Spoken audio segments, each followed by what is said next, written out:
Beast Styles coming in already. Usually I would be quiet during the opening cutscenes, but there is no dialogue, so I guess at least I'll respond. Beat this all the way back in middle school and you cried like a baby. Oh, this is a great, great game. I am trying to pin down when I first beat it, maybe when I was like 15, 16 or something. Which would have been in the early mid 2000s. It's not like, oh, I beat it back when it was current. No. I beat the... Well, I'm pretty sure what I beat was the SNES version. Unfortunately, I don't own a cartridge of the SNES version anymore. What I do have is I have a copy of the DS version. I think I have a copy of the PS1 version as well. But we're playing this on an emulator because, obviously, you know, hooking up a DS to a capture device is a bit of a pain in the ass. But this is definitely a game that shocked me pretty severely way back when. Because, you know, I'll go ahead and spoil it. There's a sequence where the main character, Chrono, dies. And, you know, there's a couple of other moments of serious emotional highs throughout the plot, but that's a big one. And, you know, I did not play Phantasy Star 2, so I was not, you know, I hate to be that person, but it definitely was sort of this thing of like, well, I had never seen anything like it. Although this probably still hits very, you know, as hard, maybe even harder for a lot of people. So I'm not trying to denigrate this game. I'm just saying that I might have been braced for impact a little better if I'd played anything that had something like this, as you might expect. Yeah, Chrono Cross is a weird game. I actually played Chrono Cross a couple of months ago when they brought it to the, when they brought it to the PC. And that version was janky, but it was still, you know, it did what it was supposed to, I guess. But yeah, Chrono Cross is weird. And just weird.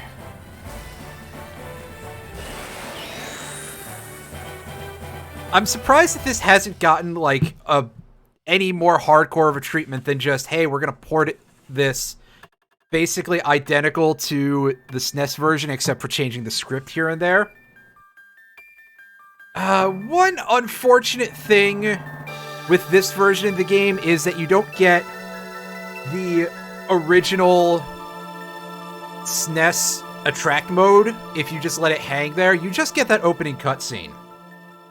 By the way, to come back around to what you said, Irene, I would 100% recommend purchasing a copy of this when you are able. And that chat is a little bit off. You are correct for anybody who is thinking that. Let me see if I can nudge that over to the side slightly. Actually, I don't even need the black box. I can remove that, because there's already a black box as part of the chat on the overlay. It's just that it's a few pixels off to the side because it's designed for another overlay, and I thought that the placement on this would be fine. I was slightly incorrect. You know what? I think I know what I can do here.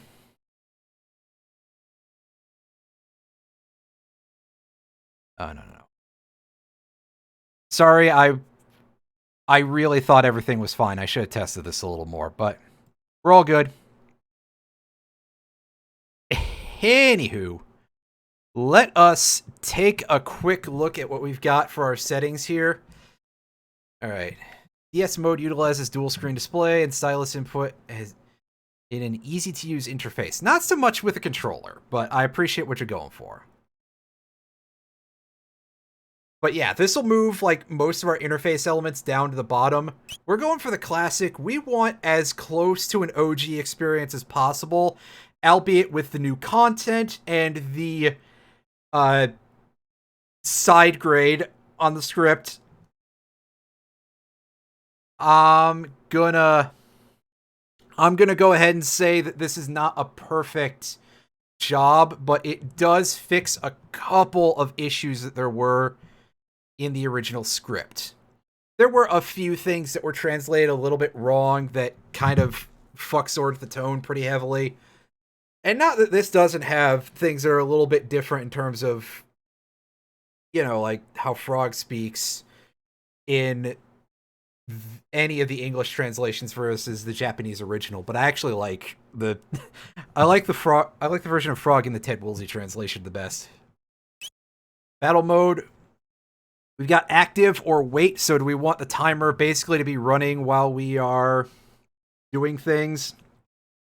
This is active time battle version 2. Version 1, of course, is over in Final Fantasy, which that is one of the elements, other than the fact that I played this around the time when I was getting into the early Final Fantasy games, that kind of made me think of this as being like this sort of weird lost brother. And obviously the fact that it's a Square Enix game, I mean, well, okay, it's a Squaresoft game because Enix was not involved at the time, but shut up. We're going to leave it on active because, let's get the full experience. Plus, this game is not that hard. Come on, it doesn't need that we don't need that as a crutch, we're fine. And movies, we're going to leave on these anime cutscenes. These were added, for the unaware, these were added in the PS1 edition. And here they have some audio compression that makes them sound a little bit crunchy, but I think we'll live. At least judging by what we had going on in that opening sequence. I was listening to it back when I was playing this, and it sounded a little bit rough. But it probably plays a lot better on a DS where you've got a tiny little speaker. I've got my 3DS XL right here for some reason. My new 3DS XL. Oh, right, because I was going to play Pokemon Moon again, and I'm pretty sure that I bought a subscription to Pokemon Bank and a subscription to Pokemon Home over a year ago with the intention of getting Cosmog and Cosmoem in there so I could continue having a living Pokedex. And then I literally just never fucking did it. I'm real good at things. Let's go ahead and get on with the show.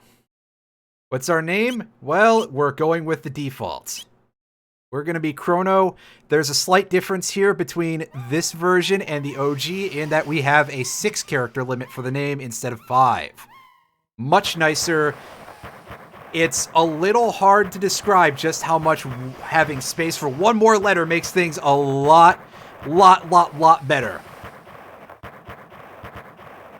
We can't name ourselves Bridget, unfortunately, considering the news for today. Actually, I probably still wouldn't do that. I would stick with Chrono. I'm gonna stick with everybody's base names. Oh, that font's a little bit small. I hope that's okay for people and I don't have to, hash out some sort of better formatting with Melon DS and everything. It's not the emulator's fault. It would be rather, I guess, positioning things in OBS and whatever, but who cares? It'll be fine. Forgotten how beautiful Lean's bell sounds. It's boot. Thanks, Alan. Good morning, Alan. How are you? And by good morning, I mean it's 6:30. How are you doing this evening? I hope you're doing all right. I hope that hell pottery thing from yesterday hasn't had any lingering effects. Boy, oh boy. Yesterday, Alan was streaming Work Time Fun for the PSP. Work Time Fun! What a game that is. Holy shit. I still have never played that, and unfortunately, that's mostly just reminding me I need a new battery for my PSP.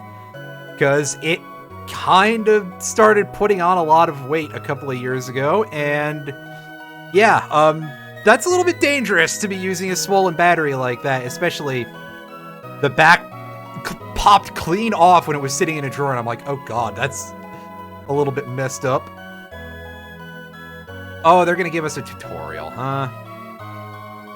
Is this because we've literally never played a video game? Apparently so. But yeah, our menu is laid out a lot differently.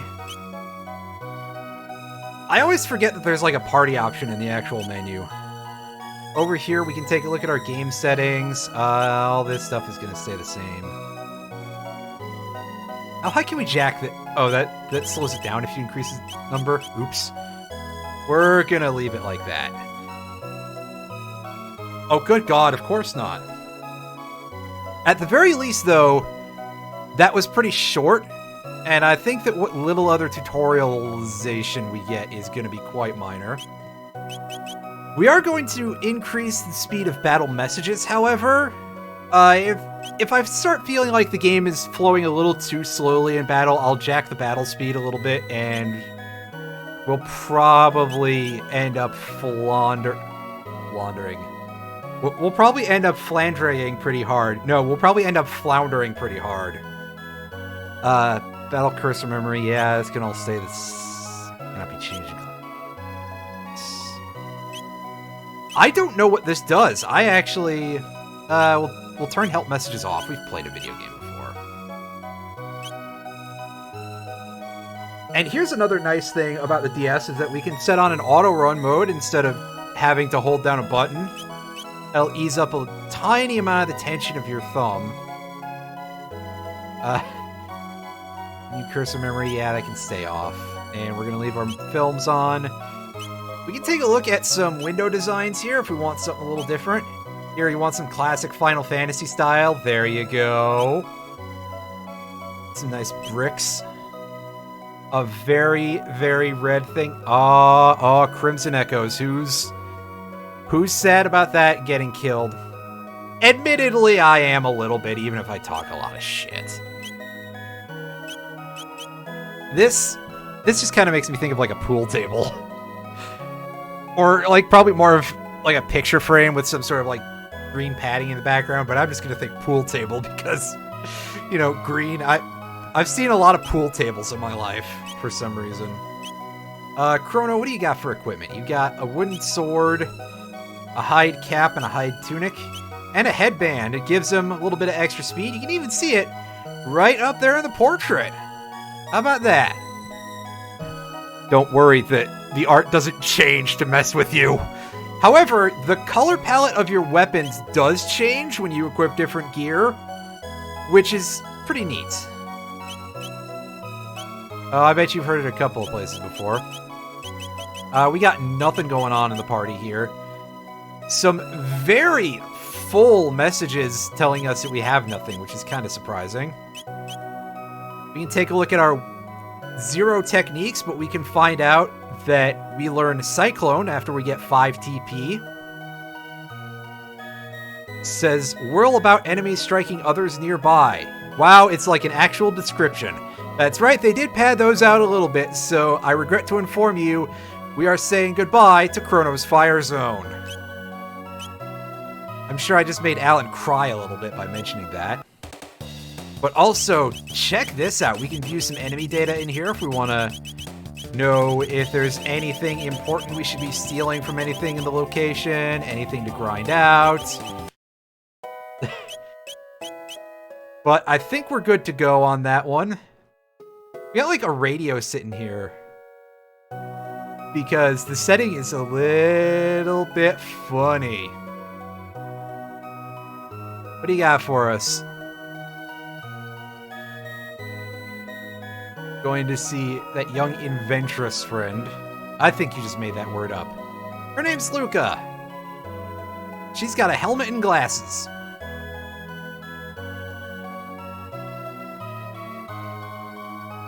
You have a little bit of... Yep. 200 gil. And by gil, I mean G. We got a cat.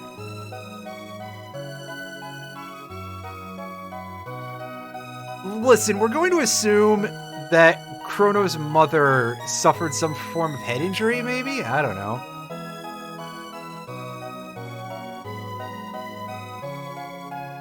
So there's a lot that we can look around at, but you're probably going to end up being like, oh yeah, let me go make a beeline for the fair because I heard about a location. Let's take a bit of a gander around the neighborhood. Yeah, why don't you tell us what's going on here? Establish this manor as a library of adventuring know-how.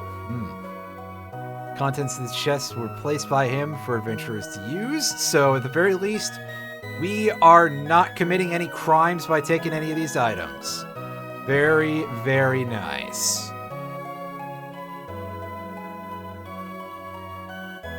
Yeah, this person is obviously telling us something that we have that is new for the DS that was not in the SNES version. But yes, we can use the stylus to walk around. As you can see, I'm doing this. It's probably drawing the cursor on OBS. I should move the emulator over to the other window. Let's see. Yeah, you can see my... We're basically not going to use that, but it's a neat little curio.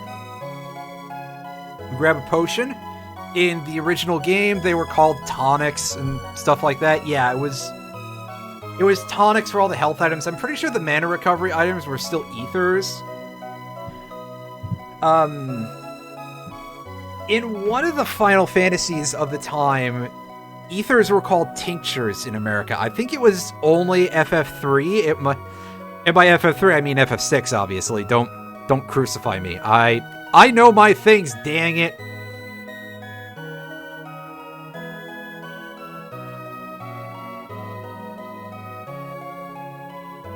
Alright, so what do you got to tell us about equipment? Swords, bows, and guns. They're all things that we know about, apparently. Yep, so not everybody can just equip whatever. You know, basic RPG stuff. Everybody knows how that works.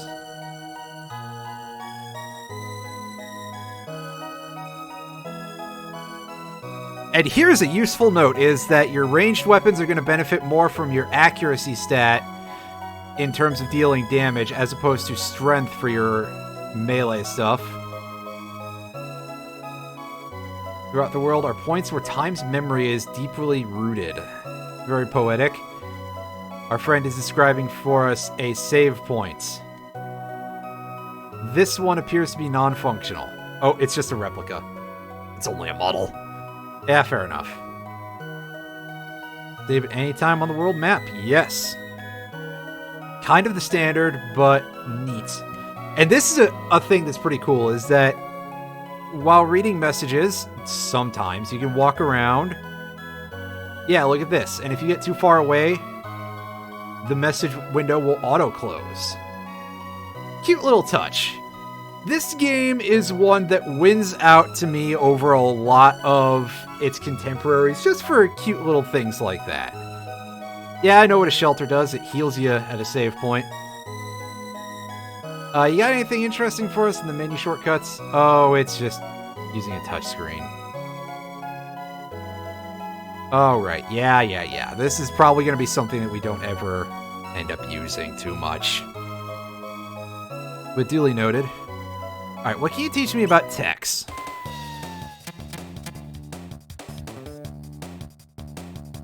Yeah, so here's an interesting thing. If you've never played this game for some reason, which, you know, there's people who haven't played this game. I like how there's sort of this positioning system in battle, but you can't really move around on your own outside of the effects of certain actions or, you know, getting your ass kicked by certain enemies.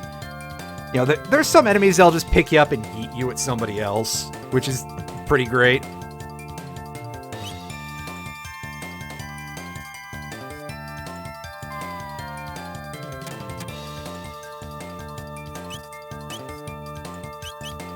And yeah, so here we get to see our linear text. This is gonna be for the second technique that Chrono can learn, called Wind Slash in this, or just Slash in the original. Not to be confused with the guy from later in the game. Oh, spoilers, sorry.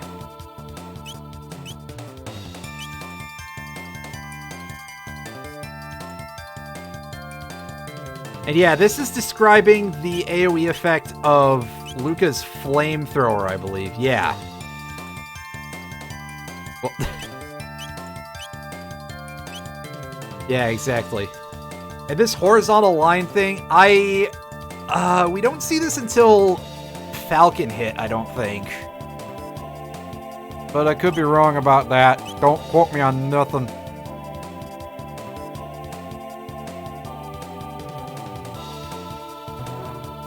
And this is, Area Bomb, I think. Area Bomb, Max Cyclone, a couple of Robos techniques.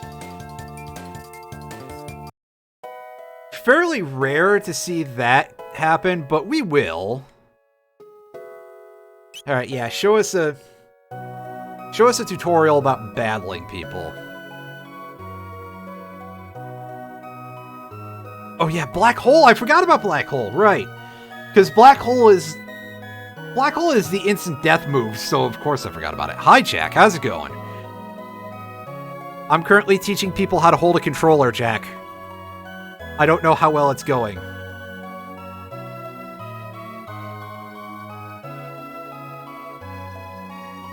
And yeah, we can't use the stylus to select things in classic mode, but whatever. We were probably not gonna do that too much.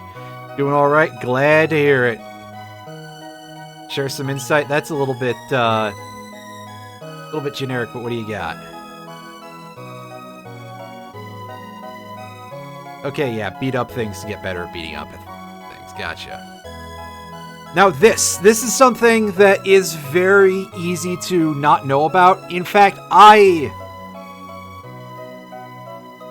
did not know that you could run away from a battle until, like, somewhere around when Alan played this on YouTube. Is that you can hold down the L and R buttons to escape from a battle. It tends to take a little while and may fail a couple of times, and of course, don't do it during a boss fight, because it won't work, but it's a helpful... It's interesting to know, and... Oh, here's something interesting. After magic defense is 40, magic damage will be reduced by 40%. Stars in place of a number beside any attribute has reached its highest possible value. Which, in the case of most things, let's see if we can't get a look at Chrono's stats here. In the case of everything except for speed, I believe that all these can go up to 99. Possibly attack and defense are 255 max. Speed is maxed at 15. So,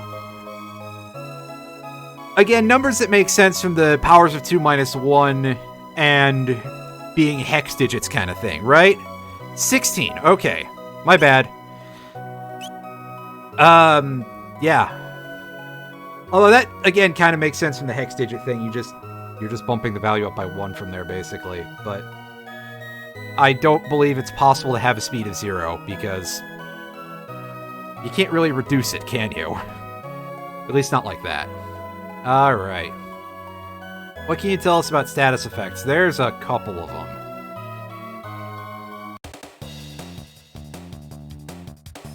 Poison. Yeah, this will slowly eat at your HP and weakens your attacks, which is an interesting little wink. An interesting little winkle. Yeah, that sounds like something that you can totally get away with saying on Twitch. Robo is the lowest at 6. Yeah, that makes sense. Slow. This just makes us sit with our thumbs up our asses for longer in between turns. Sleep. Yeah, being put to sleep is as annoying as you would expect it to be in any RPG. Being confused. I believe this was called Chaos in the original version. But, yeah,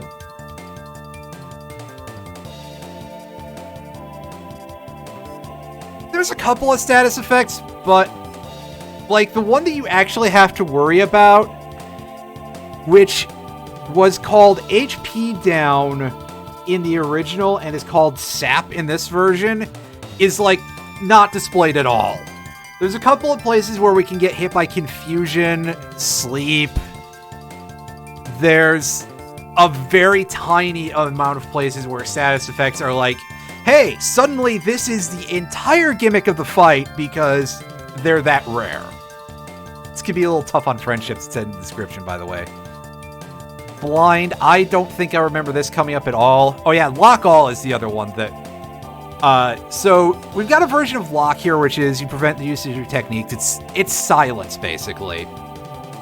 But there's also a version called Lock All that is used by certain enemies that always hits your entire party, ignores your weaknesses and resistances. I don't know why it would ignore your weaknesses. That doesn't That's not a thing. And it shuts off your ability to use techs or use items. And those fights are against very high evasion enemies that will flee over after a while, but they're worth pretty big rewards. Otherwise, you probably don't have to worry about it.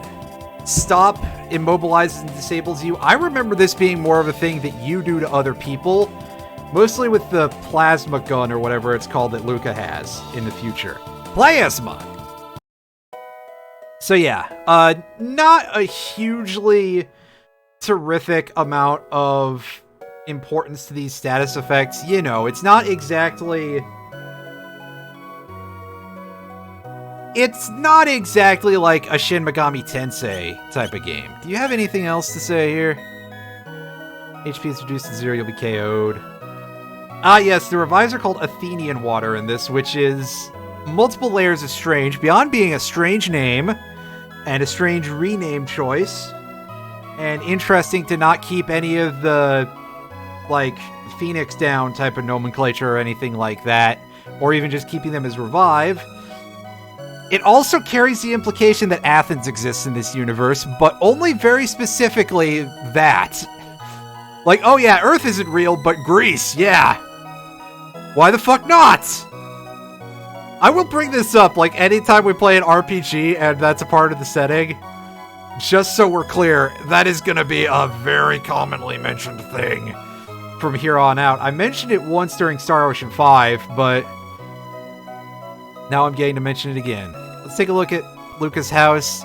Yeah, Luca can be a little bit janky, but she does have... Well, she has damaging spells. There's some... She has something good. I don't remember what it is. I think it's Protect. And even then, Protect is probably not the most important thing in the whole world. Yeah, I'm gonna be honest, I didn't remember it either. So, seeing that was like, what? Like I said, there's a reason why I described this script as a side grade. Because I wouldn't call this a straight upgrade. Between that and taking out Frog's accent. Stoner Dusty coming in with the enjoyment of the Chrono Trigger DS. Absolutely. This is, as I say, a pretty legit port of this game. Probably one of the better Chrono series ports just overall, but then again, we've seen how rough that has gotten over time. We're absolutely going to be using Ayla. Ayla? Ayla. Oh, you actually don't like the frog, Old English. Fair enough, fair enough. I think it's... Well, I gotta say that it's very interesting that they did not go to... when they retranslated this, giving Frog... You know, he was kind of, in the Japanese version, he was a little bit on the crass side and a bit of a tough guy. But... You know, they decided to get rid of the Urianger speak, and they just sort of, you know, turned him into a, you know, a fairly nice, slightly flowery, you know. Ah, you liked it. Fair enough. You're the guy from Stoner Dusty. You're Dusty in Round the Wheels Discord, aren't you? I will say that because there's definitely the experience gap. I've played Chrono Cross before on, you know, a copy of the original, so there's definitely going to be a different experience there. But yeah, it definitely could probably use a little bit more performance calibration, because at least on my end, it was a little bit all over the place. However, I still actually quite like the original game, so it's like, well, how bad is it? They didn't completely wreck it. They, you know, there were minor changes to it compared to the original, but they're okay. I'm not going to complain about it. You know, there aren't game-breaking bugs either, so... Hey, if you like it, I will begrudge you not the least. Not in the least. Fuck! Anyway, yeah, here's somebody saying, something tells me I'm as happy now as I'll ever be. You know, I understand that feeling. was over in the square, going over about how she made the discovery of a lifetime.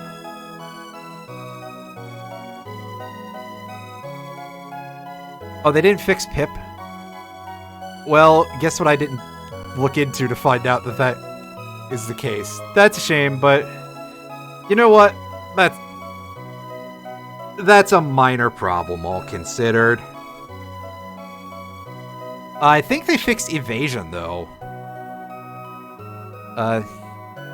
Yeah, it is still a really nice-looking game. You know, like I said, they didn't ruin anything. Take a quick pop in the inn, or no, this is the boat dock. Pardon me. When did the shitposting start? I think the fact that I'm streaming it all is the shitpost. Hi, Brysolf. How are you doing? Brysolf with the viewer. I'm sorry. That Risk of Rain run earlier today was fucking great. The mysterious whirlpool often shows up. I'm pretty sure it's Lugia, my dude.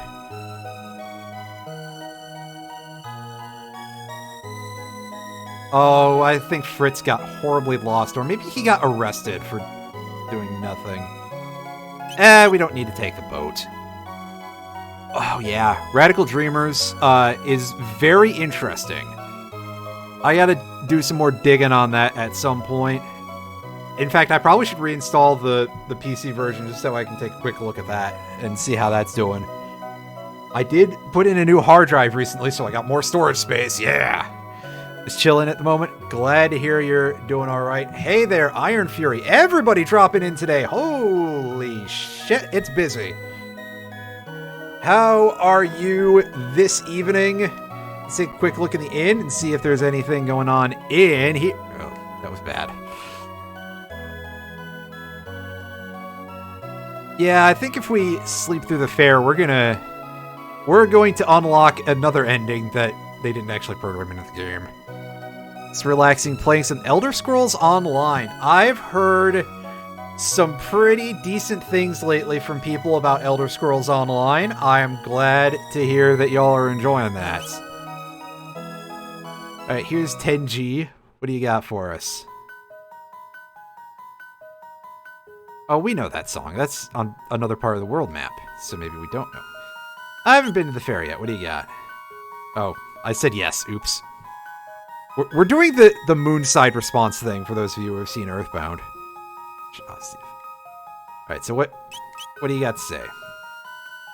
Wait another 1,000 years for another millennial fair, and then you'll be very old.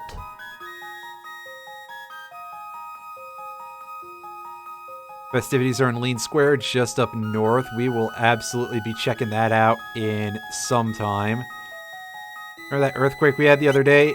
No, I don't. I think I hit my head real hard. Oh, you don't know anything about the earthquake? Been having far too many lately. It's not a sign of something bad about to happen. In the original, he says something like, I hope the big one's not about to happen, which I like a lot more. How do I feel regarding the extra content the DS port brought to the experience, i.e. the extra dungeons? Admittedly, it's a little bit hit and miss because the Reptite Sanctuary, if I remember the name of that correctly, is very grindy. But I do, again, I like the level of cohesion that it brings between that and Chrono Cross. So there's a lot to like, but in that section there is also a lot to get bored by. This box has been handed down for generations. Should you somehow manage to open it, you are welcome to the contents. A mysterious force, however, seals it shut. Apparently nobody in this timeline has ever heard of a crowbar. Somebody get Gordon Freeman in here. We could be rolling in the money pretty easily. Oh, that piece of music is gone. It's a little early to be staying for the night, Chief. But thanks anyway. It's not bad, and it's not riddled with pay-to-enjoy microtransaction bullshit. They got some stuff you can pay for, but the game has enough content that it's enjoyable without all that. Fair enough. Again, I'm glad to hear something like that. Oh yeah, this is just the Mayor's Manor. We've been in here.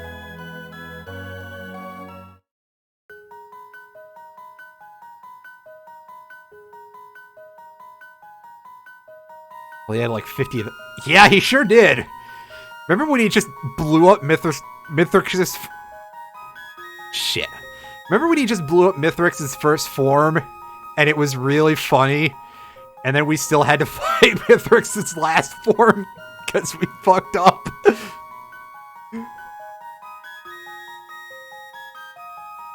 And yeah, a bunch of people are like, hey, let's cross this big bridge and go to the fair. Repeating small children with the same messages. In fact, I'm willing to bet that everybody here... Yeah, everybody's got the same message.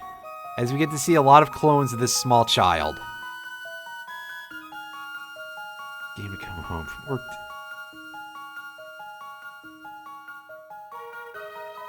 Thing. Sounds pretty nice. I may take a look at it at some point. I'm super bad about throwing myself into games of that ilk. Like, recently I started picking up Phantasy Star Online 2 again. Mostly because I started, when I played Star Ocean 5, it was extremely not satisfying a certain thing in my heart for, like, a sci-fi RPG. And I was just like, well, I'll play that a little bit. And I mean, yeah, it definitely has a lot of the turn your brain off. I'm glad that that game is also, like, something that is not disgustingly pay to win to a point where it's, like, pay to be able to complete anything, almost. Although, good God, if you want, like, any cosmetic shit for your character in PSO2, prepare to bankrupt yourself! Okay, that's a little over the top, but... Yeah, kid. 20G for an inn down in the south here. Down in Pore. We got a shop. Anything for sale in the old shop-a-rooney? Well, we got some of the basics here. Alright, equipment is set up in these tabs, sort of. So, if we had a little bit more cash, we could probably get ourselves a steel saber. Oh boy, we're finding out that somebody has guns and somebody has bows. We can buy a bronze helm if we want. I think I'm going to prefer to pick up the sword because... Yeah, defense is good, but Chrono Trigger is not, like, disgustingly hard as RPGs go. Also, yes, I pronounced the W in sword again, like some kind of goofball.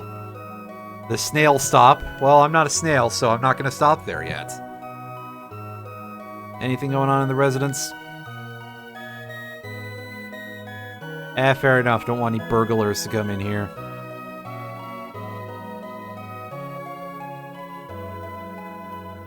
Well, hey, as long as you're satisfied with what you want, that at least is pretty good. So, you know, thumbs up there. Everyone's getting older.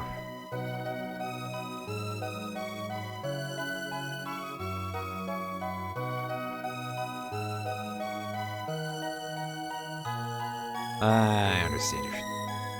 Yeah, I had some moments of struggle with Chrono Cross, but it wasn't horrible. It's basically just more like, oh, we didn't... You know, somebody died occasionally. I didn't have a whole lot of game overs, except the one time when I had any semblance of real challenge in Chrono Cross is because of something that I did on my own that was kind of stupid. I basically decided to take on the Cryosphinx on my own and just, you know, beat the living crap out of it. And actually try to, get the sunglasses from it. So, yeah. And yeah, Miguel is a little bit scary, but not horrible. Miguel just does not go fast enough, I find, to kill your entire party is a big thing. And you have a couple of revive elements available by that point, so it's all good. Anyway, this guy's going to give us 10G if we spin around 3 times and cluck like a chicken. That's not exactly a chicken noise, but you know what? 10 gold for doing absolutely nothing except for going through the dude's dialogue tree. That's pretty great. Cryosphinx is something that, admittedly, most of that can be defanged by doing the actual route of, like, solve the puzzles, I just basically fist fought it. I just beat the living shit out of it with, I was about to say with Fargo. No, it was with Lynx, because I think I had the Master Mune at that point, so yeah.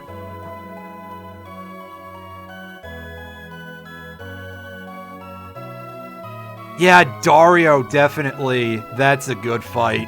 That's a good boss. I don't know, kid. Let's take a look at what's in this chest. A shelter. He's withholding shelter from the people, and again, we've got some more of these chests that are sealed, shut by a mysterious force. They got like a weird face with a either a mustache or a bird beak, or maybe both going on. Actually, that's not what it is. It's just because of the small resolution by necessity that what is actually supposed to be on there is a little bit hard to show. We'll get a better look at what the image on the face is supposed to be later on. Probably not today, because again, we're exploring this town and it's going to take us like an hour to do that, and it's a bit more into the game, so yeah. This with humans, like the piano player.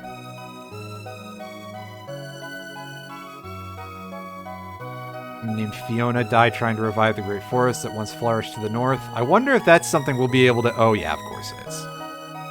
Saving your spiced jerky. I don't have that kind of money, my friend, but I appreciate your dedication to the bit or something. And this guy is getting incredibly drunk. What do you got, Mr. Piano Player? Play me something upbeat. Hey, it's the race tune. I forgot what the piano player could play for you. You got something a little bit more morose here for us. Yeah, this is one that shows up in a lot of the cutscenes. We'll be very familiar with this by the end. And yeah, Garai was a pretty good fight too. Overall, Chrono Cross, a quite good game. I understand why a lot of people are very down on it for a variety of reasons, but I loved it a lot. The first song reminded you of Street Fighter. I'm sitting here trying to place... No, the music was... Oh god, what was the guy who did the music's name? Yasunori Mitsuda, right? I think that was his name? I'm going to go and double check that.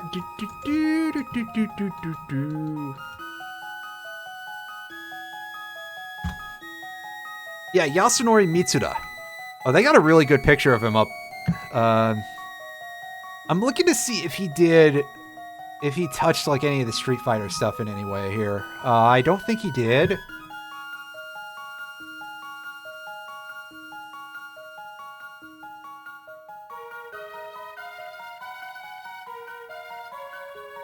Okay, it looks like he did work on a Street Fighter related project, but it was not actually, it was not like a game soundtrack. Uematsu also worked on the soundtrack for this, I believe. Anyhow, the reason why I'm bringing this up is because you said that and I was like, okay, did somebody... Because I know that Yoko Shimomura worked on some of the Street Fighter soundtracks, and of course she did some stuff with some of Square's people back then, I believe. Somewhat reminded you of Guile's theme. I guess I can understand that. So let's take a look here in Guardia Forest. We're going to go ahead and explore that castle as well. These mushrooms have been renamed to Amanitas, which is like an actual type of mushroom or something. I think it's just kind of a common pattern, and it makes a little bit of sense, especially for something that would be like a theme for a fight or some other kind of conflict.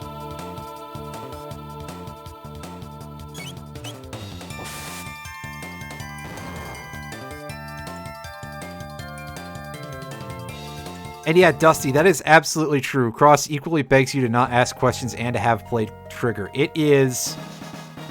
I believe I've described it as a weird game several times already. So I'll go ahead and say it again. It's a weird game. It was an approach to a sequel, that's for sure. Yeah, you get out of here, Rollerball. As we got some Scarabs. I don't remember what these dudes were called in the SNES version. Maybe just Beetle? There's a palette swap that was just called a Bug.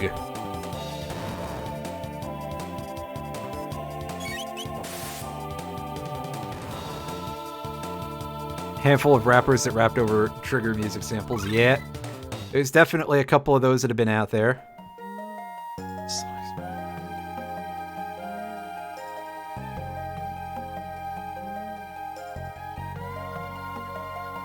You know, I can't even remember, like, how much of how much music from the Sonic franchise is in Smash.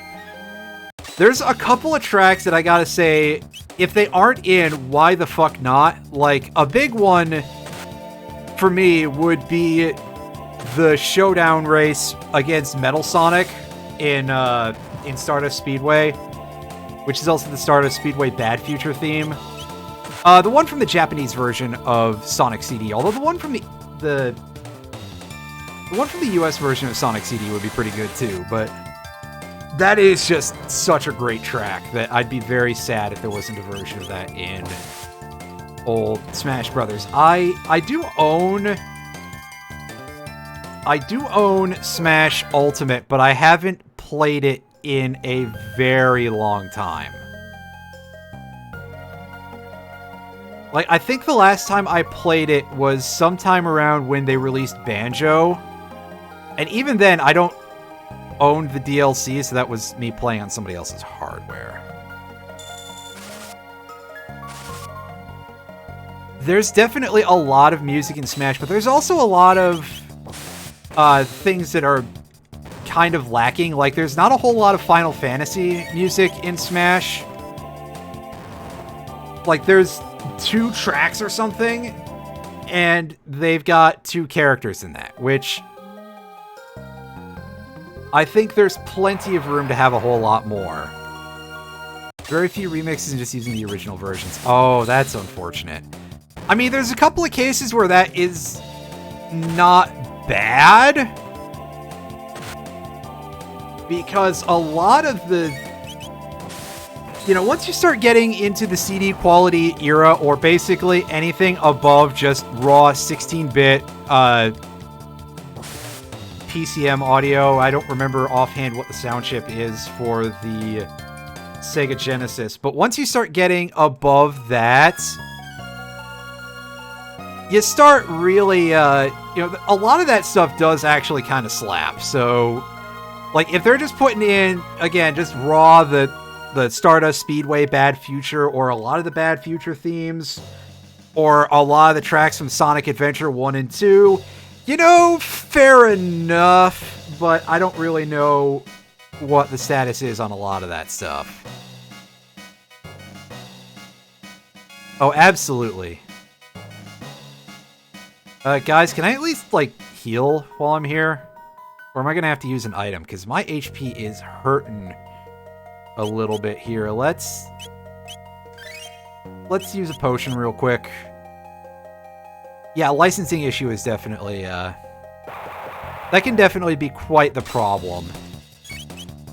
You know, music licensing is a bit of a bastard just in general.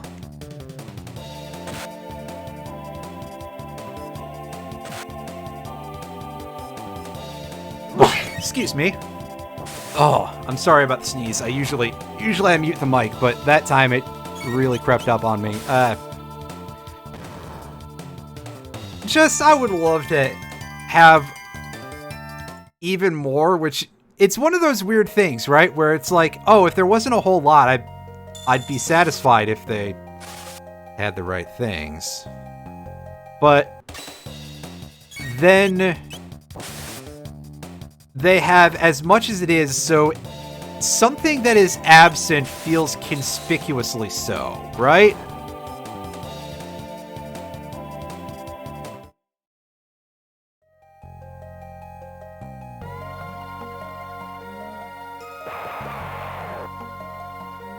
Oh yeah,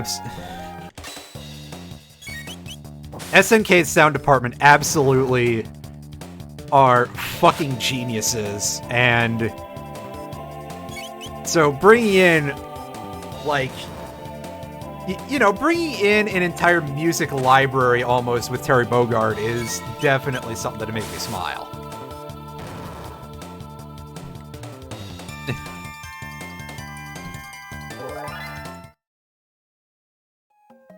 They just went, yeah, we're gonna give you everything, dude. Hell yeah.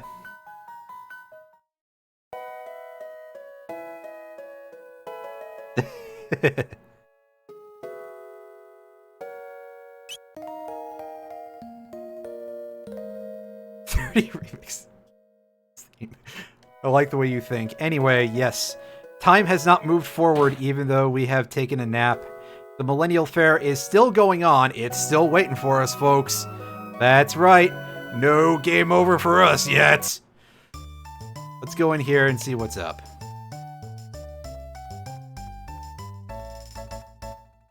So is yesterday not it?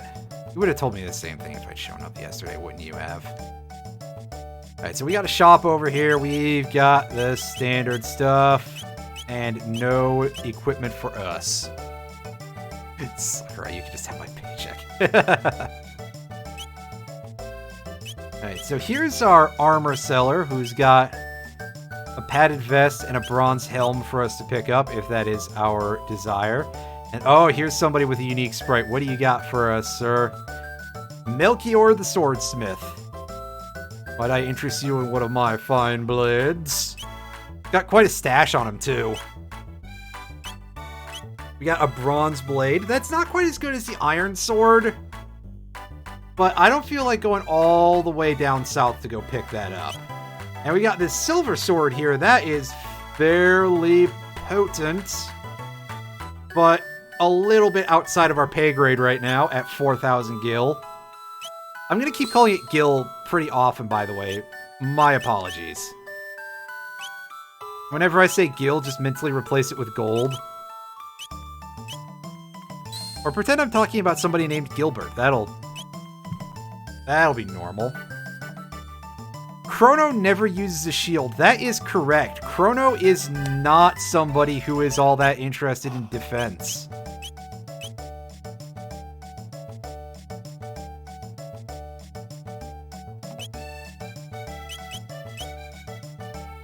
Where'd my armor shop go? Because I thought I would be buying the iron sword, but it looks like... Ah, there we go. Alright, let's pick up a bronze helm, pick up a padded vest, and kit ourselves out with a little bit extra defense. Oh yeah, an extra 10. That is pretty nice. Isn't there at least one character here who has a shield? There is not, actually. Nobody in this game carries a proper shield, believe it or not. I think some have, like, blocking style animations for when they... Yeah, there's a couple... Well, I mean, there's a couple enemies that have shields, but none of the player characters carry a shield.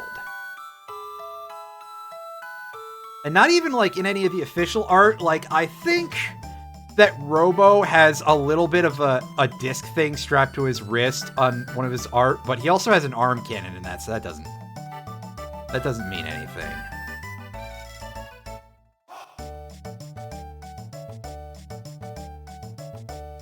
I think it's kind of weird to conceive of Chrono carrying a shield because while it's a little bit hard to get the idea of it from being in battle, Chrono is absolutely carrying a katana.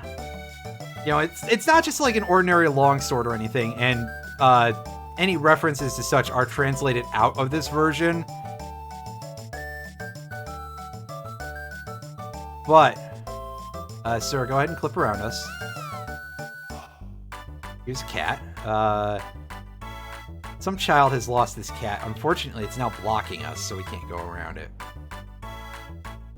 Bipedal Robot Battler Gato. We can win silver points if we beat him. Silver points are what we can spend at the fair for activities. They'll be a thing that comes up later. They call me Gato. I have metal joints. If you can beat me up, you'll earn 15 points.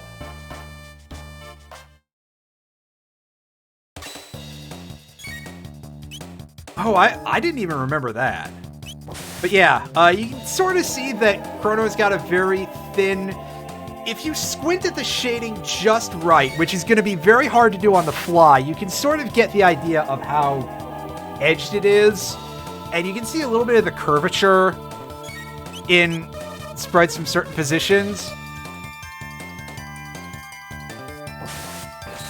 So overall, it's a little bit hard to tell, but yeah, Chrono is definitely wielding very much an Eastern style sword, and so the idea of him carrying like a more Western style shield seems a little bit strange, that's for sure. I mean, I guess, you know, clearly shields of some description existed in the Age of Samurai, but I admit that I'm not like an expertise. I don't really know a whole lot about the weaponry of you know, warriors of ancient Japan, except that ancient, that's a bit of a stretch, because that quote-unquote ancient time stretched until like the 19th century, I'm pretty sure. Anyway, we're gonna go take this cat over to a small child and try not to bump into this very important looking NPC. Here, stop rubbing up against the brick wall. Brought back my kitty, thank you. You didn't even know about it, wow. Alright, hey you. Drinking contest. Yep, mash the A button as fast as you can. Don't use a turbo controller, he'll know, just like Revolver Ocelot.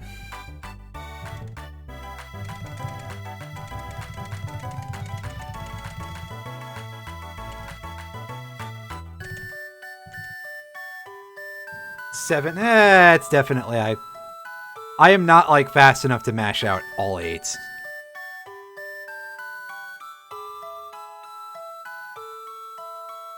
With the idea of mixing Dutch and Japanese nations.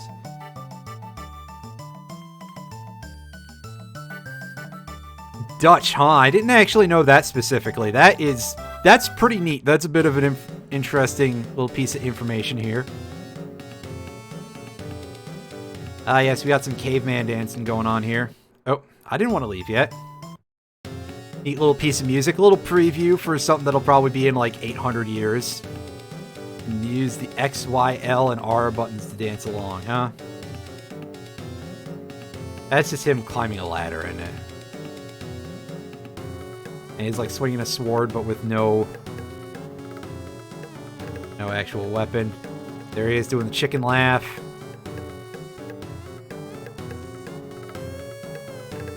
Oh yeah, this piece of music is pretty great.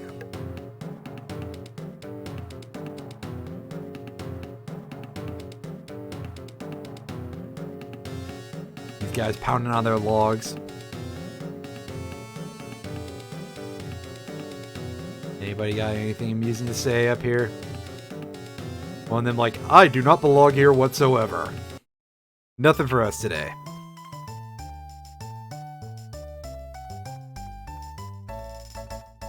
This liquid contains innumerable impurities. You'd think that Robo would know what alcohol is. Maybe it's just like the dirtiest, grungiest grog that anybody's ever seen this side of pirate era. Oh, no, we just bumped into the NPC. Oops. Well, soon to be not an NPC. Uh-oh. Caused the bell to ring on a delayed cycle there, huh? Oh, your thing fell off? I will go pick that up for you in a moment after I confirm. What's it look like? Is it kind of on a pinkish chain with a blue thing on it? And a little star-shaped thing? Yeah? You can have it back, absolutely. Sentimental value, I can dig it. I have never seen you before, but sure, why not? Alright, Dusty, you enjoy your taking a moment here. It's, yes, because she has to make up a name on the spot. What a strange thing to choke on there. It's Marle. Marle, Marla, Marley, depending on... I'm going with Marle because that is a little bit closer to...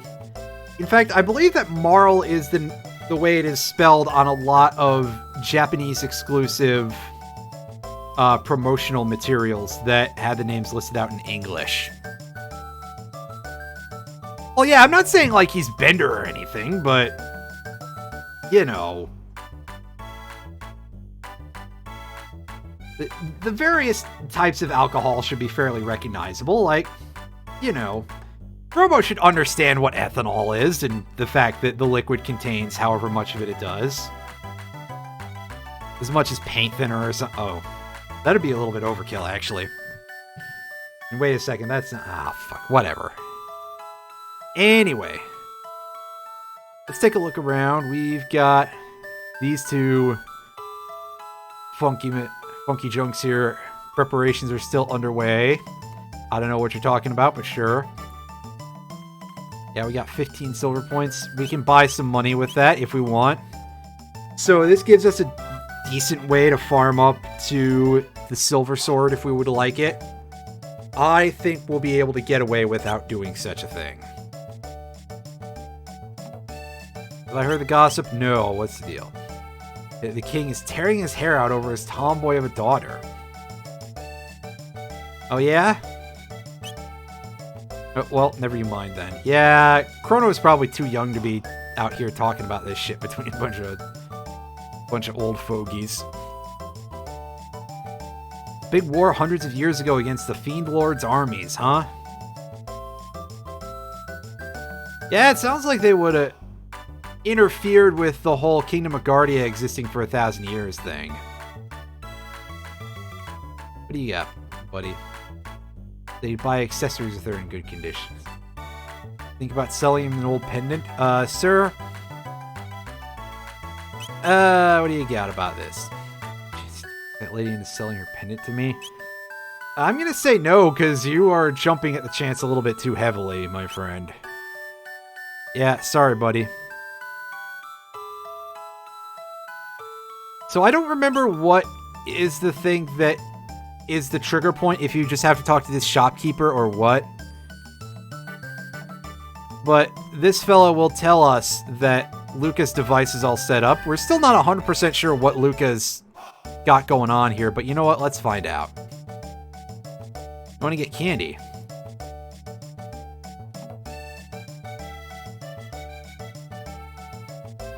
Did you not do this before, or was the shopkeeper... Well, I guess the shopkeeper is not the person over to the left, right? So... you know, people change their moods pretty quickly. Sometimes I just decide I want something out of nowhere.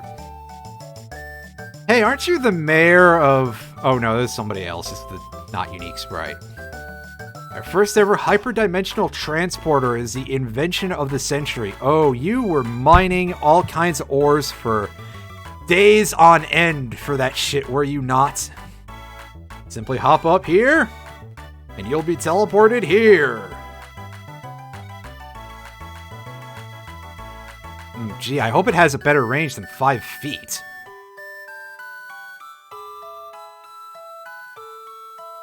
Well, yeah, if you...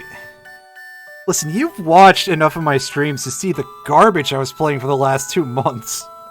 Who could blame me? Transport things in the blink of an eye, just like hucking them all the way across the yard. What does teleport mean? Yeah, they're making up words, aren't they? Oh boy, suddenly I'm a little disinterested. Hey you, what do you got? Oh yeah, you just now recognized from the palm tree head? Hi, Luca. Well, I don't know. It doesn't seem very impressive yet. Oh, I think that'll be a thing eventually. I gotta remember to dig my PS3 out.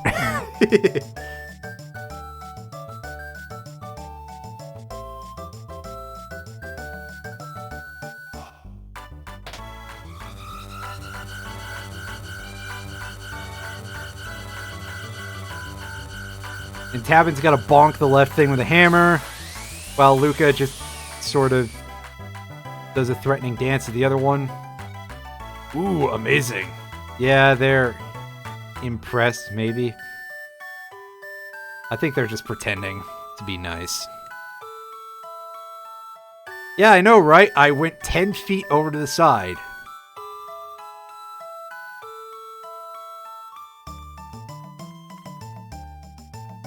It's just a normal loading screen. Oh good, I'm gonna have to download a big update. Nice.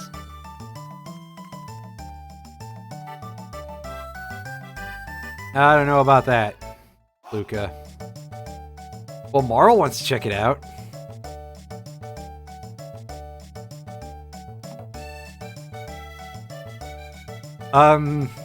One screen down, actually, Luca. Funny story, that.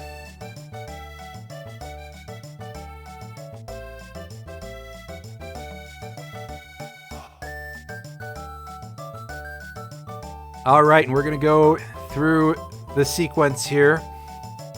There's still time to change your mind. You probably should. At least take the pendant off. Trust me on this one.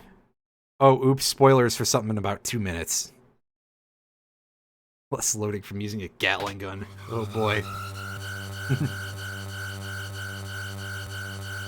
Initiating energy transfer. Oh, that is some choice music starting up right now. Oh, her thing's glowing again. It's about to fire a laser into the... Oh. Uh-oh. Battery leak. Oh no! It's like my PSP! Oh shit! Oh no! That's a little different. Guys? What the hell's going on here? Oh, she's being turned into fragments and stuffed in the portal. Fragments? Is that what I want to say? I don't think that's the word I'm looking for, but you know what? Luca, she's not reappearing.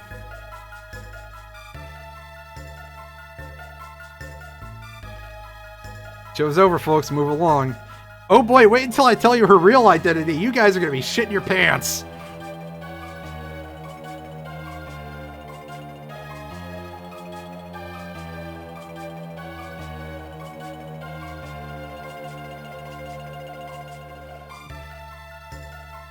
Well, it sounds like you guys have cottoned on to the idea that the pendant is the key, so let's take a whack. Let's grab this thing and see what we can get out of this.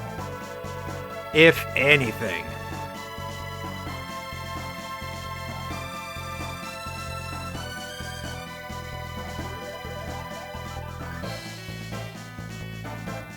Well, this is all we've got, so let's make this happen.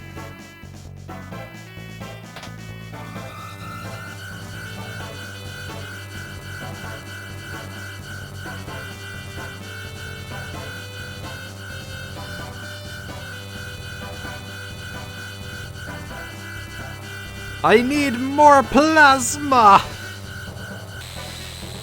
Put some more energy in that thing.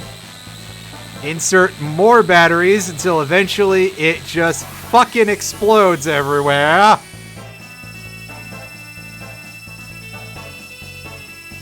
Good luck! You'll need it! I'd buy that for $1.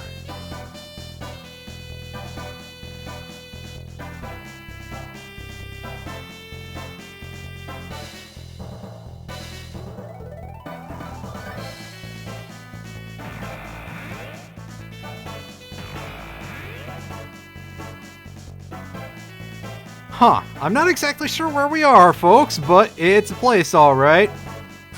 Got some autumn leaves going on, so we definitely have changed seasons. Ah, we got some blue imps. They have a very unfortunate look to the back of their heads.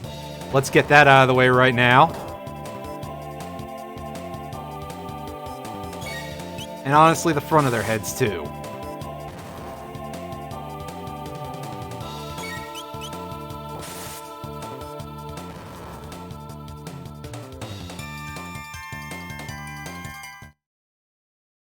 But thankfully, that was a very easy fight. Probably easier than some of the shit that we were dealing with in the forest, although we are better equipped, so...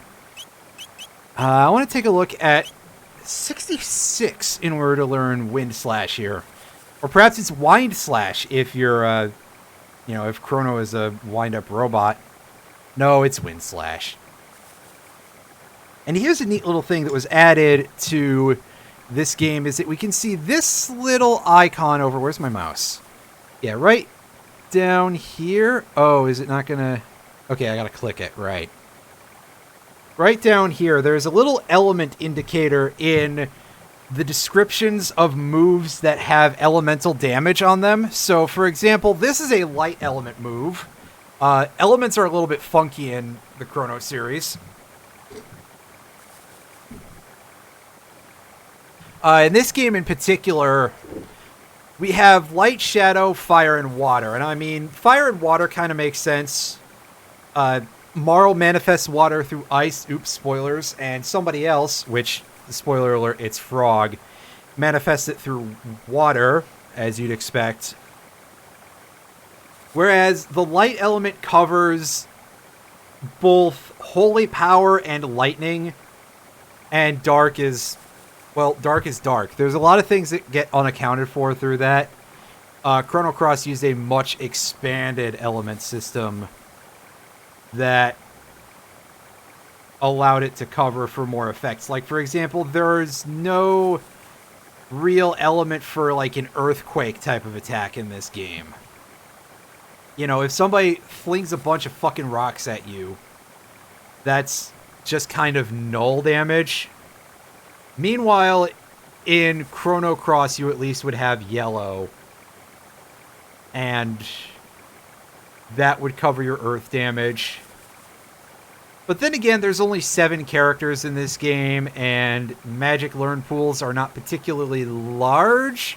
So I think it's something that can far more easily be gotten away with. But, I mean, I've played enough Pokemon, I like a good earthquake, so... not in real life. That... You know, being in an earthquake would probably be really fucked up. I've never been in an earthquake, but I imagine it's really fucked up. Like, that has to be incredibly terrifying. Anyway, we got a couple more blue imps here to just one-done each of them. Easy, easy, easy enemies. And we got some items to pick up as we go down here. Ooh, we got the power glove. It's so bad, guys.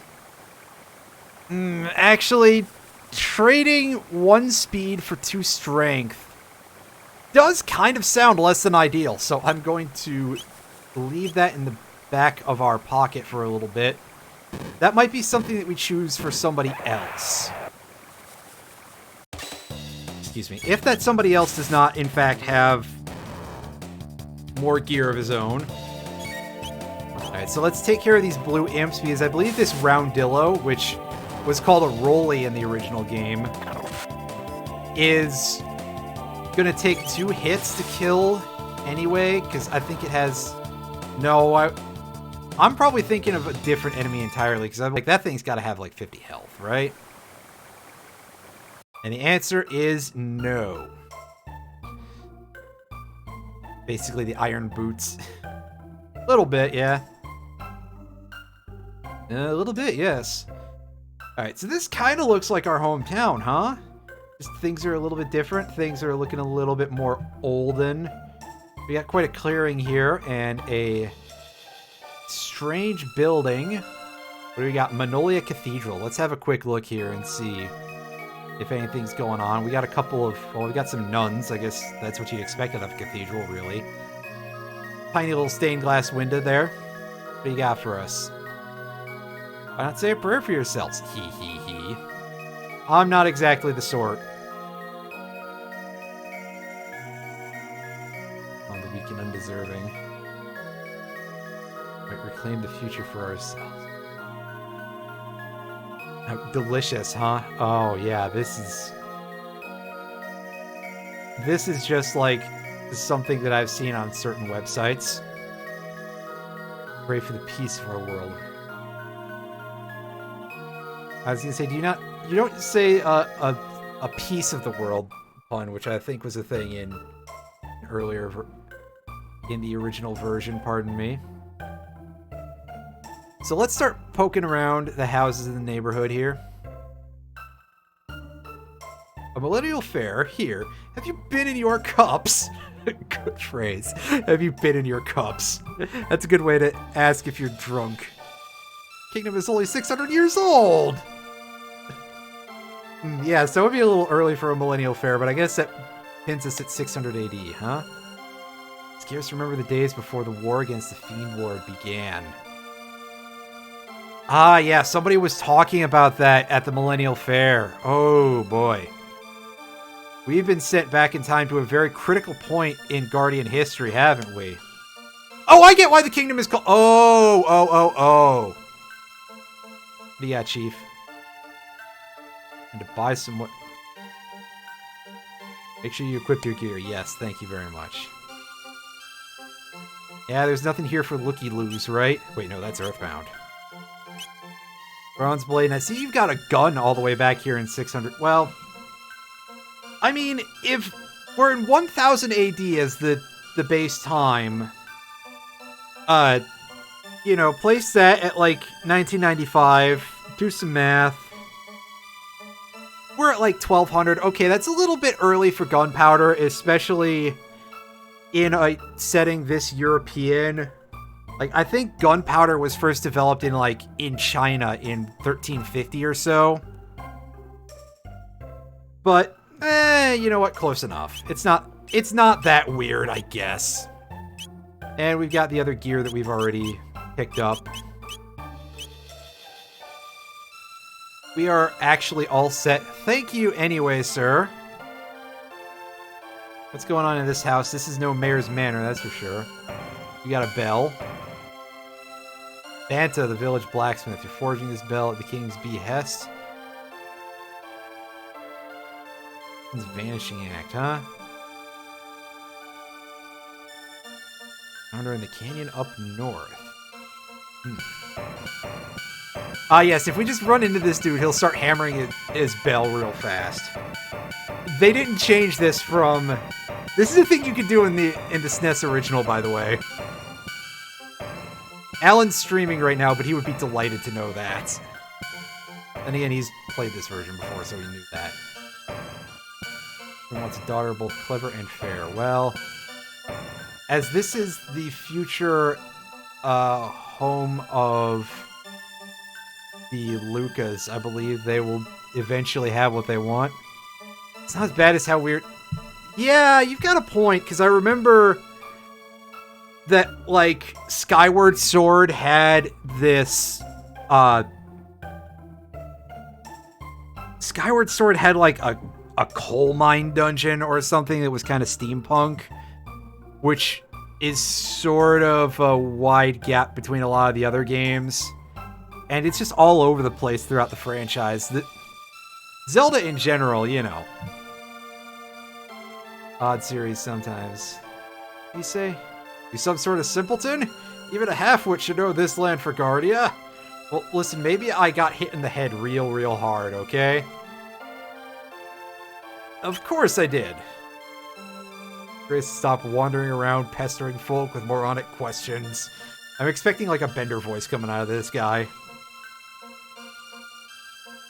This is no time for mirth and mummery, yeah. Listen, somebody's got to cheer people up on the front lines, my dude. And I'm pretty sure y'all don't have records, so...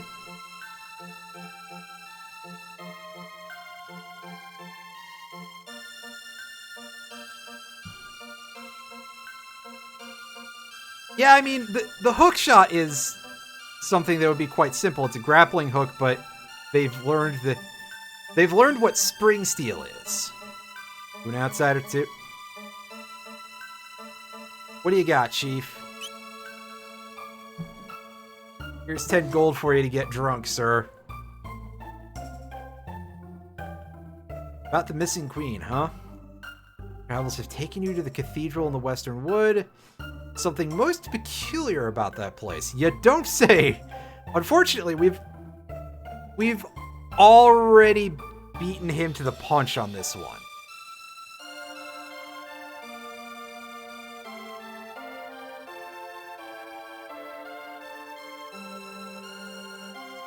And she probably hit her head too. I mean, the canyon is a pretty rough, rocky place here. He's now...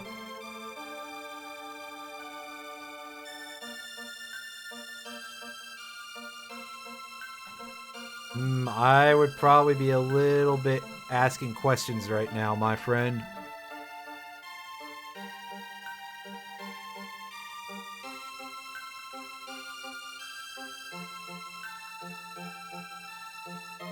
Oh, boy. So we can't go down south. I guess it's a good thing we really learned about that place, isn't it? Yeah, let's pay our 10 gold, get some healing.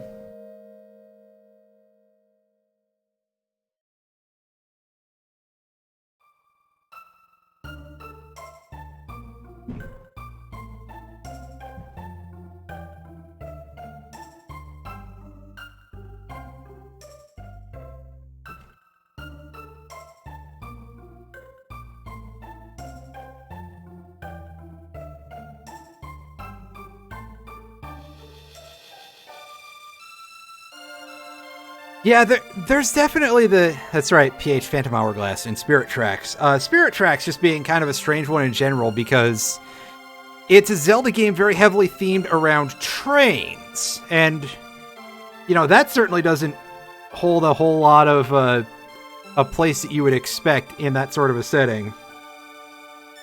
You know, a cannon, sure. Like I said, gunpowder was developed in the mid-14th century, and by sort of a medieval fantasy type of time period, it is very sensible for it to have traveled down to that part of, especially because, again, Wind Waker existed in that. You know, what would have been weird about having a pirate ship with a cannon in that, right? And as you did.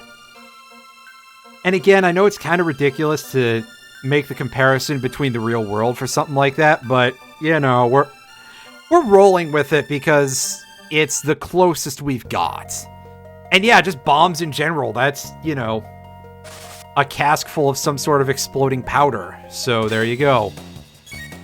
Alright, can we take down this entire... Well, if we select it properly.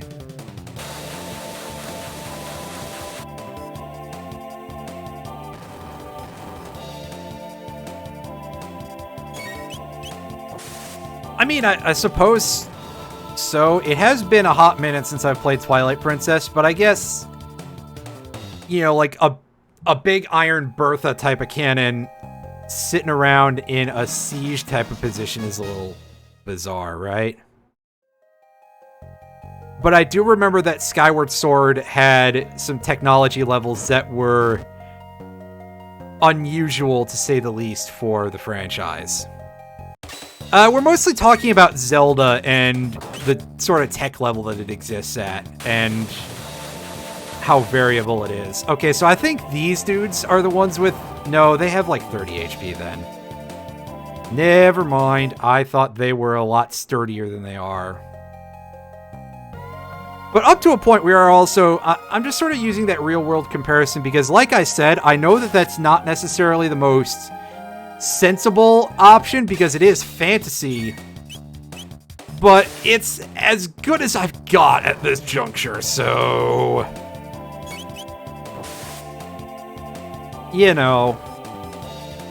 And there is a certain level of perception that you would look at something that looks like it's set in a certain place,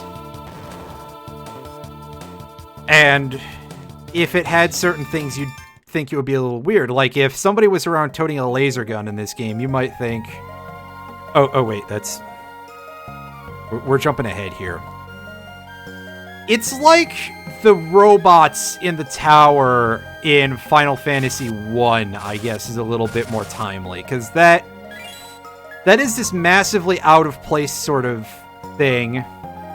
Also, we can farm up shelters over here for free, which is very nice.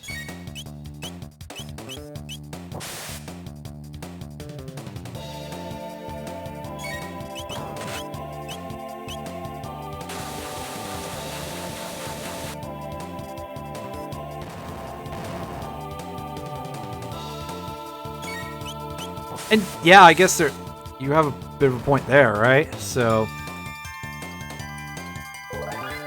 I guess ultimately what I'm trying to say is that guns and gunpowder are only slightly bizarre in a medieval setting, or a setting that is at least designed to be sort of a medieval fantasy, and mostly just by virtue of the fact that we don't see it very much. It's only like a century off at worst from some sort of like early handgun, or handgun rather.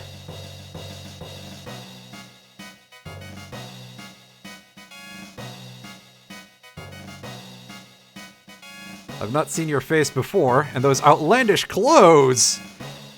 I mean, it's the hairstyle I'm a little bit... That boy's not built to lift a sword. Sir, please. I think that's a little over the top. Oh. Y'all got called out for being a dick. Oh. We're her friend, apparently. I mean, yeah, he does look like a time hobo, but okay.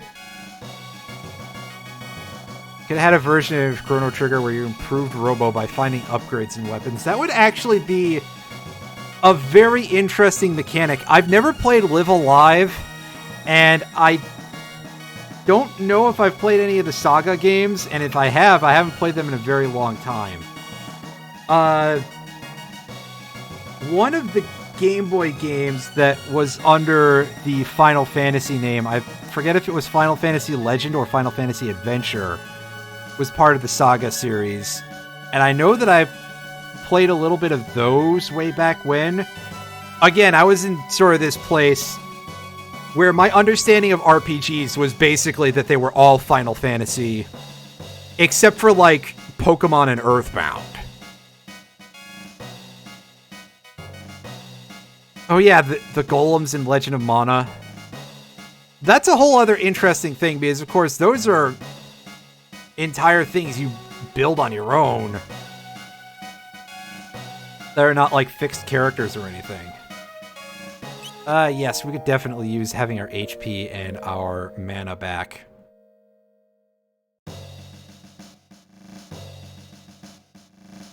They're using stealth camouflage. Check under any cardboard box you find, guys.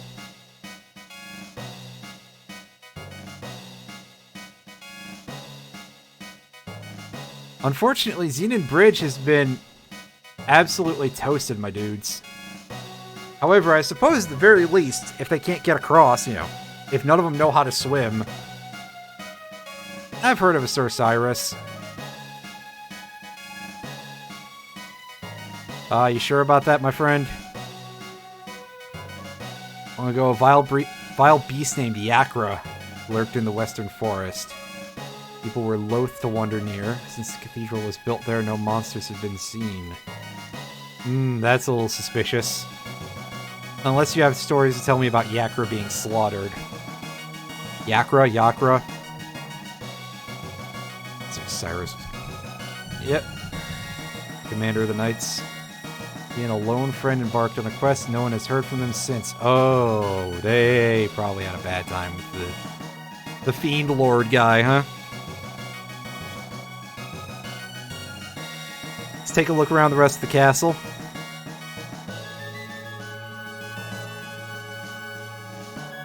Thanks, boys.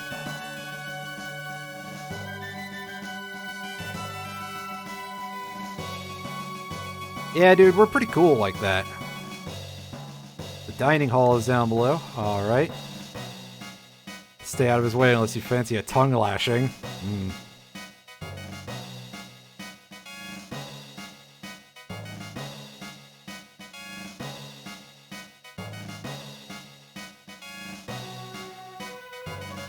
I'm dying.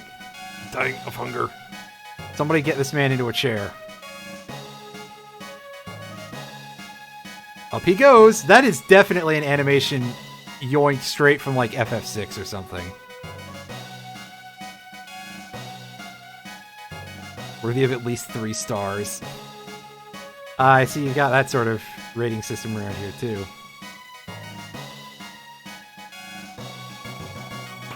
Crack this chest open, grab an ether. Nice. Those are always handy. Upper left corner of the left table. They're telling us where the only event flag is. Thank you.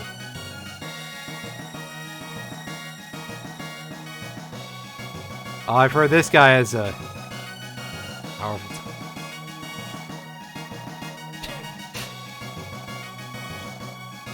Well, as good as this ice cream.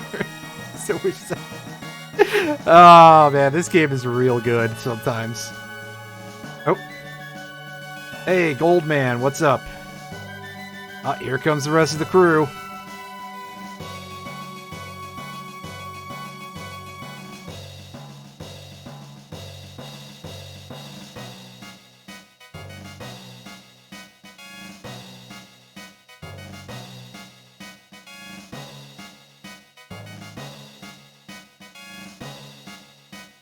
This guy probably almost tripped over like 8 things while I'm...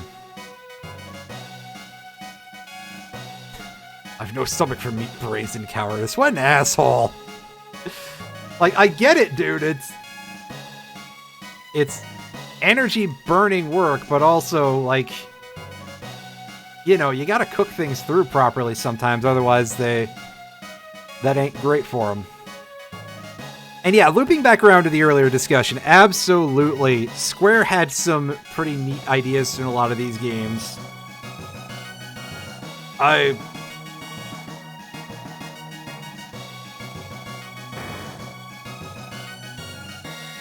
love to see some more stuff like that in, you know, probably in a more experimental game nowadays, really, but still. Excuse me. Yeah, Chancellor, you got anything to say? No, he's off. Hey, King. Yeah, is that the deal? Like I said, probably just a head injury, you know? Again, canyon, bumpy, rocks. Lost the coral hairpin she always wore. Well, that should... Yep, well, we've already rested down there, so that's all good. Okay, so we're gonna see if we can't go over to the King's room and see if there's anything to loot here real quick. Yeah, definitely. There's a lot to check out in there. That classic era of Square RPGs is,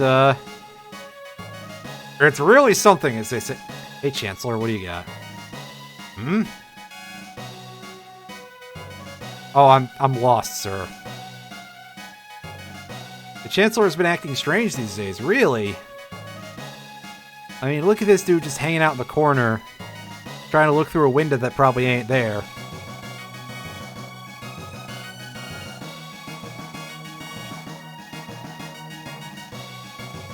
Frog creature, huh? It's a curse turned him into a frog. Think he's a spy? He must be playing a long, long game then. Square's been, I haven't seen a whole lot of their... Well, I guess saying that, I've seen a couple of their newer things, but they are at the very least doing a lot of positive things with the Final Fantasy name. Like, 14 is just... Final Fantasy 14 is a really, really good game. I have been enjoying Final Fantasy 14 for quite a time. I've heard that Stranger of Paradise is a pretty interesting game, but I haven't played it myself yet. I'm still waiting for a chance to pick that up probably a little bit more affordably, just by virtue of the fact that, well, I don't have a ton of money.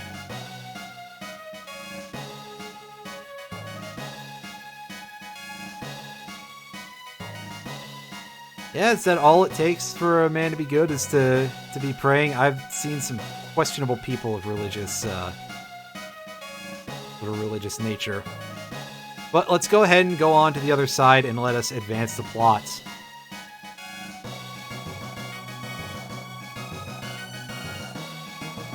If they could just bring more Dragon Quest ports. Oh, I'm sure it'll happen someday. Or so I'd like to hope.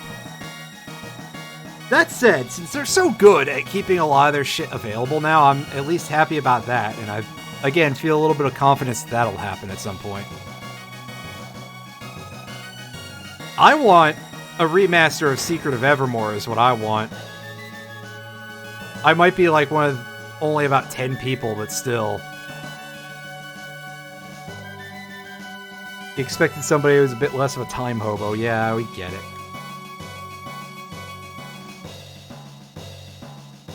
Oh, she looks even younger, huh? Well, I've got some news about that.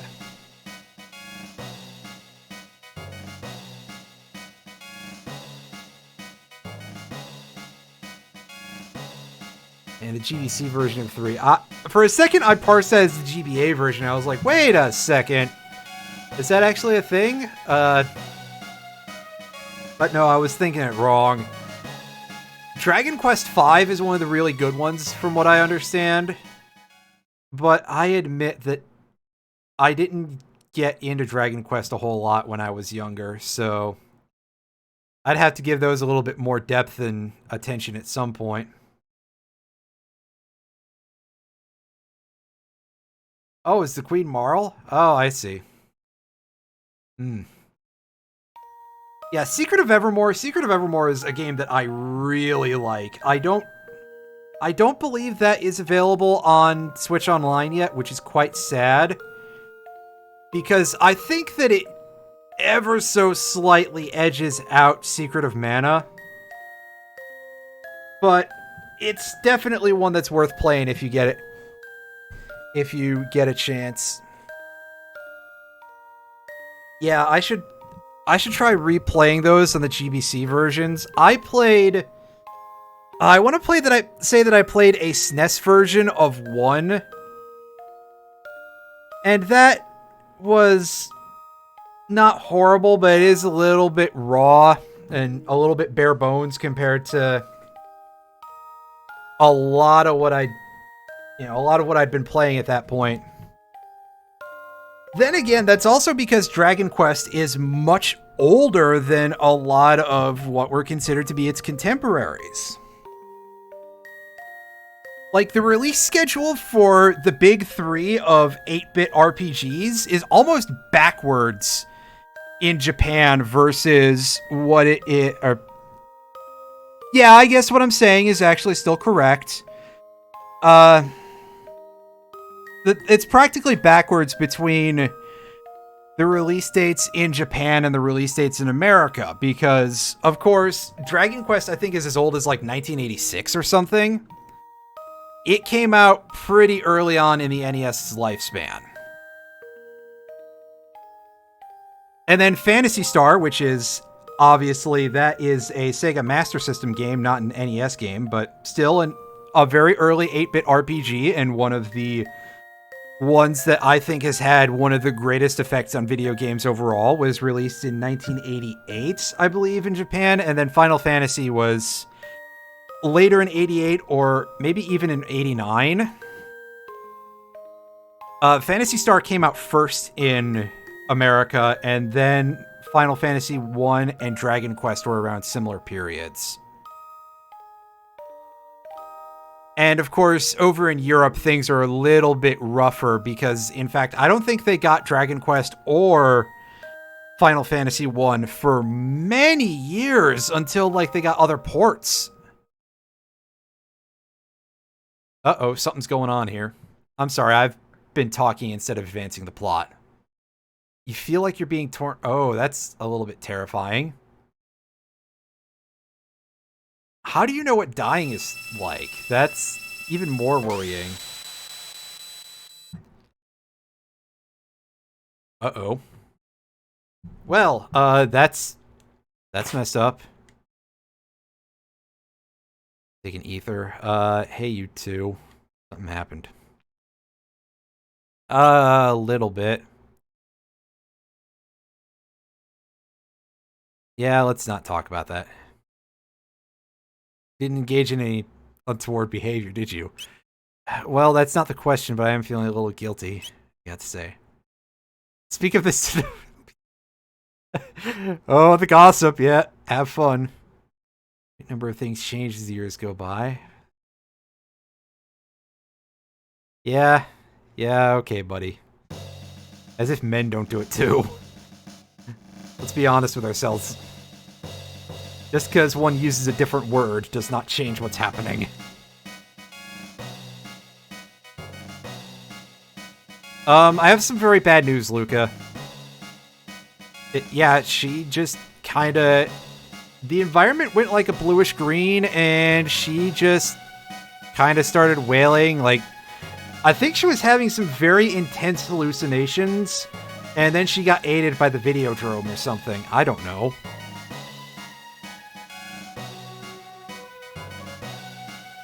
Yeah, what's up?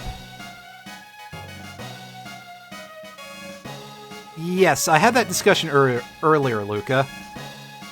Unfortunately, you weren't there, so I can't be mad. I'm mistaking that girl for her ancestor.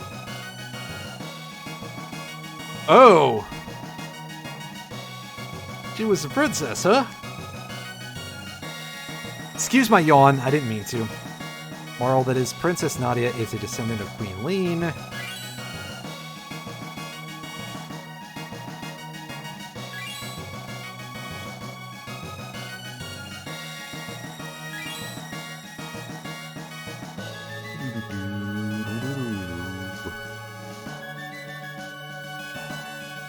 Lena was kidnapped and someone was supposed to have gone and saved her, but now history's been changed. Oh no, Snake, you can't do that! You'll create a time paradox! I'm sorry, I don't actually know how to do a Colonel voice, so I just made something else up entirely. So...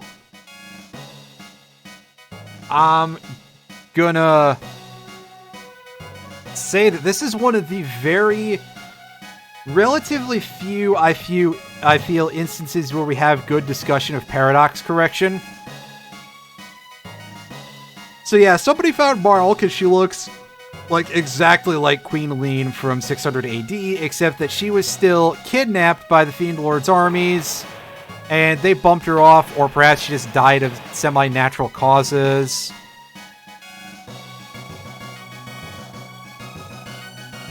And so that kind of writes her out of existence, and this is the level of paradox correction that we get because, well, otherwise the paradox just kind of causes problems.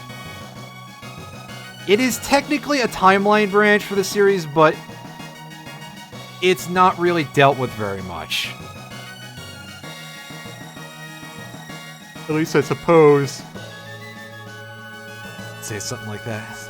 The Queen in the Zero, she's rescued, and if something happens to her, then Nadia will stop existing, and yeah. It won't be good. We gotta go and find the real queen. Thank goodness we decided to go talk to all those people because we have a lead. We're gonna go back through the forest first, and we're gonna actually take a quick peek at Luca. Okay, she needs another 10 TP to learn Flamethrower. This, as I said earlier, we had a demo of how this AoE works in the Mayor's Manor. This goes only to the target, so it doesn't go past it, unlike Slash, which we'll get later.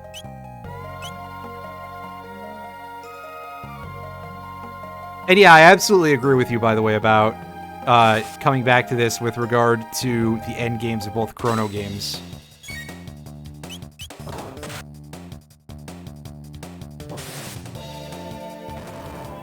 Also, I haven't had a good look at Luca's stats yet. I should probably show that off real quick. She's carrying a sight scope, as it was called in the original, so we get to see the amount of HP that our enemies have, which is quite nice. I like knowing shit like that, because, you know, I like to know how near or far I am from having kicked somebody's butt. Yeah, it's still called a sight scope. Alright, so remember that Luca wants accuracy, not strength, in order to raise her damage. And she's got... well, we have nothing to give her, but she's got a little bit of... her stats are pretty small compared to Chrono, we'll put it that way. Although, Chrono also has 2 levels on her, so... yeah. Luca is kind of our... as close as we get, really, for a while to being like a pure offensive black mage type of character. And also armed with a gun, which is, as you notice, doesn't really do a whole lot of damage, which is not terribly realistic. In fact, even back then, I mean, if you were firing at a decent rate, I'm pretty sure that, well, I guess against something armored, there'd probably be a little bit of loss of stopping power, but, you know, a lead ball still pierces through at a reasonable rate, right? I don't know, I'm not an expert on that sort of thing.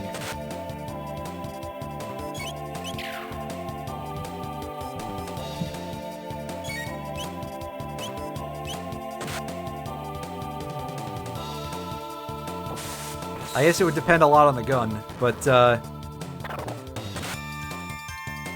Luca's carrying an air gun, so basically she's kind of out here with an airsoft pistol, so maybe we shouldn't give it a ton of anything, but we got flamethrower, and we got our first dual tech, which is something that we will explore in a moment. I mean, I'm sure we can kind of guess how those work, but because Luca has flamethrower and Chrono has the cyclone attack, we have fire whirl. And let's take a look at what kind of damage this does.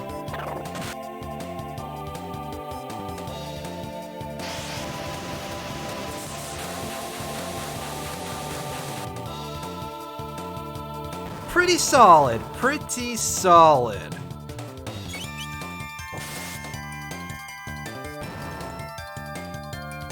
Overall, my general findings, however, with dual techs is that they tend to be slightly weaker than taking both turns individually. So a lot of the benefits are located in the special effects of some of them, which that one is basically just Cyclone Area, which admittedly Luca can't do on her own, so points there. What do you learn as your other move coming up soon, Luca? Hypno Wave. Requires a whole 52 TP to get that, and it puts all enemies to sleep. I have a feeling that's not going to work too well most of the time.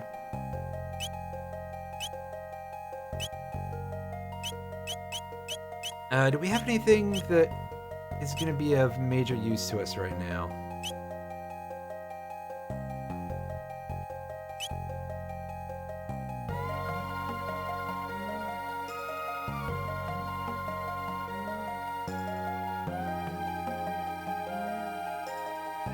Yeah, that's something that definitely, I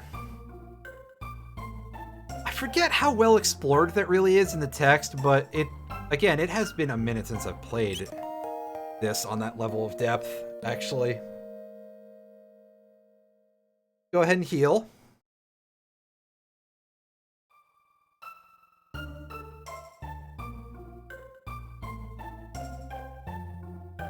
Let's walk out of the inn slowly for a second.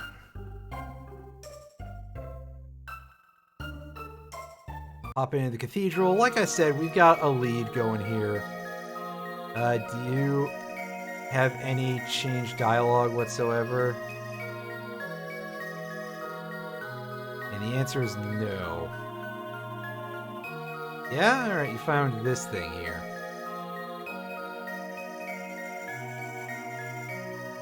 Right. Well, I mean, that's still... Again, they padded a little bit out.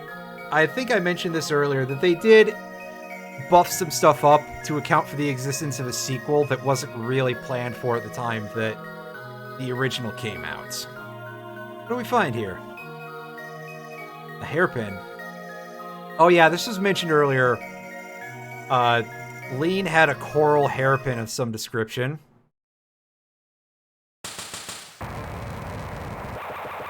Uh-oh, I had a feeling that these folks were a little bit suspicious. We've got some Nagas. They were Nagaettes in the original, but here they're just Nagas, because I guess to a lot of people, Naga implies femininity. they changed that attack's name to Nagamore, which I like that. Although slowing Luca is a little unfortunate. She is probably never going to get another turn. Yeah, especially when we're doing that kind of damage off of Fire Whirl. They only have 60 HP. They're decently hardy anyway. Maybe Luca's gonna get a chance to do something else. Little flamethrower action here. Nice and simple, but we didn't get to demonstrate the AoE. Granted, in this fight, we wouldn't be able to anyway. Get some Cassiola. The money drops, I should probably note that. I generally find that this game is super generous with gold. Because we did have a lot of issues with grinding back in Star Ocean 5, or otherwise just coming up short on money until the very end. So, yeah, this will be a bit of a change from that. Lower your guard and you allow the enemy in. It's Frog!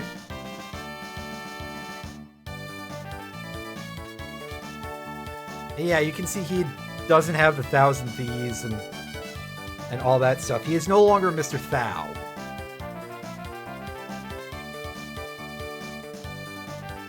Chrono, it's a giant talking frog. You know I can't stand for... You can't? Aw, he's depressed.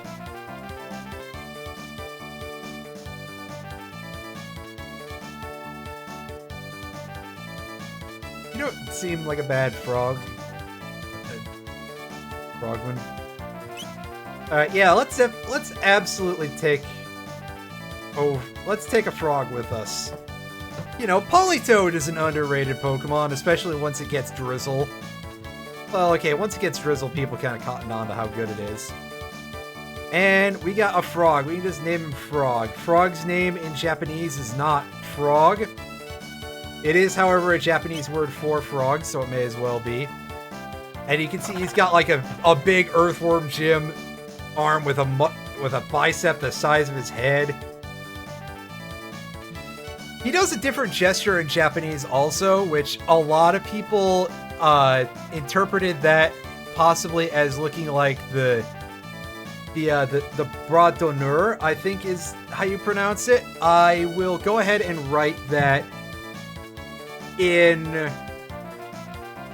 the chat, and yeah.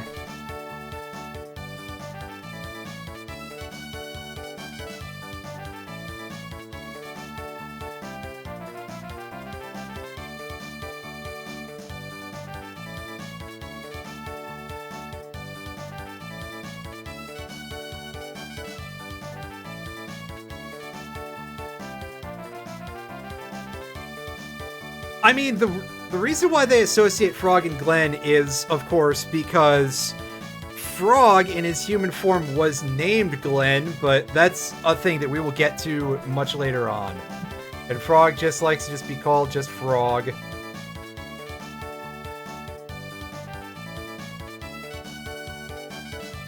But I mean, the Turnip Association, now that you mention it, I also don't think about Turnip a whole lot, so...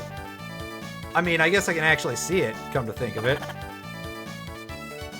This room must conceal a hidden passage. Let us search every corner. Well, there's only 4 of them, so... Wait a sec. Actually, yeah, it's just mess with the organ. Anyway, yeah, the thing that I'm referring to is, like, when you slap your arm, it's considered an obscene gesture in some parts of Europe. So they changed it. There's a couple other instances in some cases. Actually, if you've ever played Persona 4, it's supposed that Kanji does when he wins a battle, is when he does that, you know, like he's making he slaps his arm like that. It's like that, basically. And it's considered an obscene gesture in France and some other parts of Europe.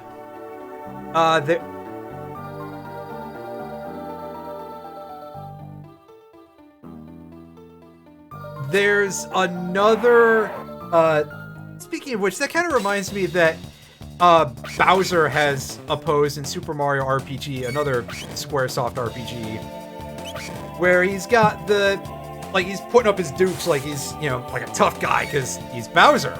He is a tough guy. Or at least he sure likes to think he is. I've played Sunshine. And so, that was changed because they were concerned about people thinking that it looked like he was flipping the camera off. Anyway, can't wait for the HD 2D remake of Trigger with Poshul as a secret super boss. That is a fantastic mental image, actually. I enjoy that greatly.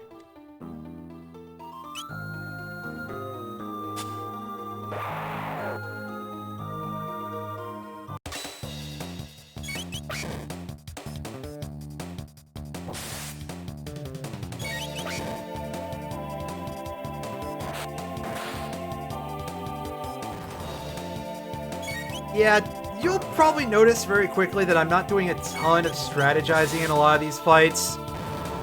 And maybe I should, because we're not, like, super crazy busted for this part of the game. I mean, we could have that silver sword if we ground out for it. But a lot of this game is not super hard to a point of requiring us to strategize too much. I mean, there's definitely a few bosses where the game is basically like, hey, don't do this stupid thing that you're thinking of doing, like the Guardian robot in, what's it called? Oh yeah, in the Dome in 2300.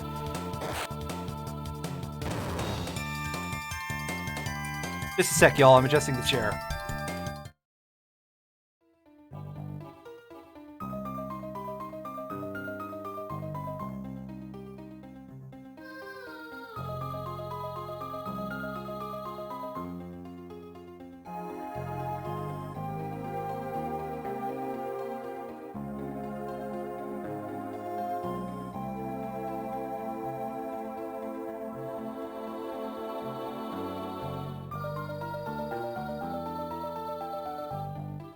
Alright, I'm back. Anywho,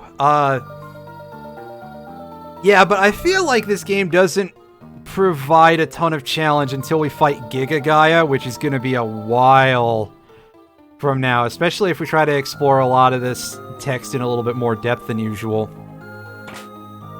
But yeah, absolutely, you will switch characters, you'll cycle through your party a whole lot in this game. Trying to give everybody a little bit of use, because everybody has at least some degree of functionality. I don't think anybody becomes useless. Marle has the decency to have haste, even if I kind of find her to be a little bit underpowered, probably because it's not super necessary to heal very, much of the time, because this game isn't the hardest thing in the world. And besides, Frog is kind of like our red mage in some regards. But let's go ahead and let's give Luca a little more defense, because admittedly she's about as sturdy as a black mage usually gets around this time of the game. I see Frog has a power glove all his own already, so I don't even need to give him the other one I have in my inventory. Alright, so what's this weird looking egg thing? Obtained hidden Naga bromide. That'll be a very old type of photograph. In particular, in the Japanese version, it's implied to be very naughty. Like, I don't think it's literally stated to be like Gravure photographs, but it's on that sort of level of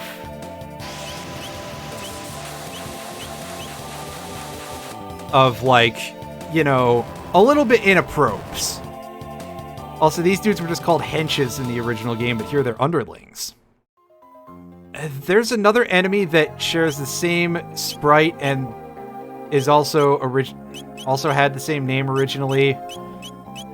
That I think they changed the color palette on them to make them look different in this game, but I don't remember for sure. It's been a while, like I said, if they have different names between the two versions. But the place we need to go here is actually down the middle, but we can explore this area to pick up some additional stuff.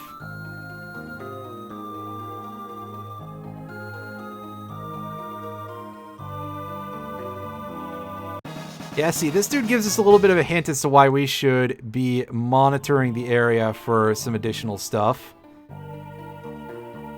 In addition to the large chunks of EXP we can gain, well, okay, large is a bit of a stretch, but just an amount of EXP at all, really. As we deal with the El Diablos over here.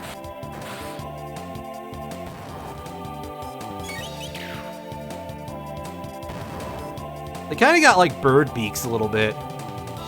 Although I guess, you know, gargoyles can take all kind of interesting shapes.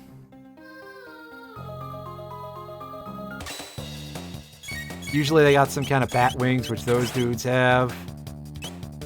Alright, let's just lay down a regular cyclone attack here. And why are these dudes' HP's 90? Okay, so I should probably just remember to hit them harder when I get in these fights. Although that said, you can see that we are chewing up and spitting out our mana pretty heartily.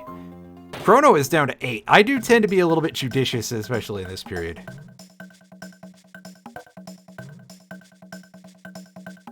Well, listen, I'm just trying to get used to how itchy this costume is, alright, dude?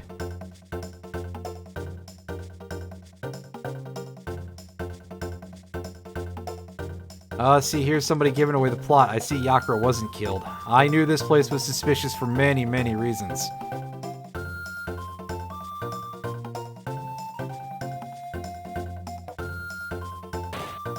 Ah, the Fiend Lord statue that was mentioned earlier. And this dude's gonna scoot off and show us the way. No need for stealth, we can't get into a fight. First we can grab a chest, and we definitely know something's up over here. What do you got to say? Yeah, see, you're just straight up mentioning Yakra. You are not being subtle whatsoever. Yeah, isn't it, though? Oh, I see. That's going to be a bit of a problem for history-related reasons.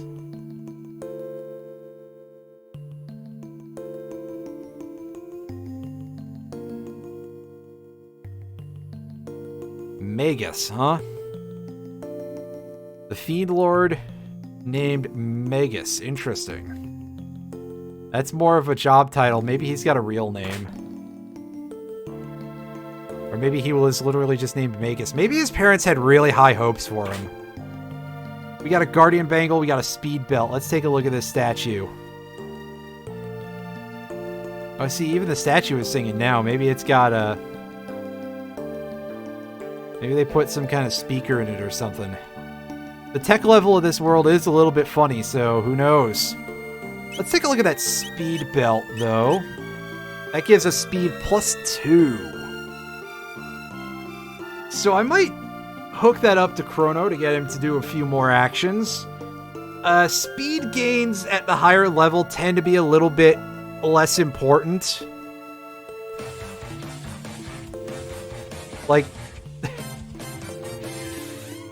Hey, Moon, I see you have the frog. Good work. See, I have the frog. Thank you.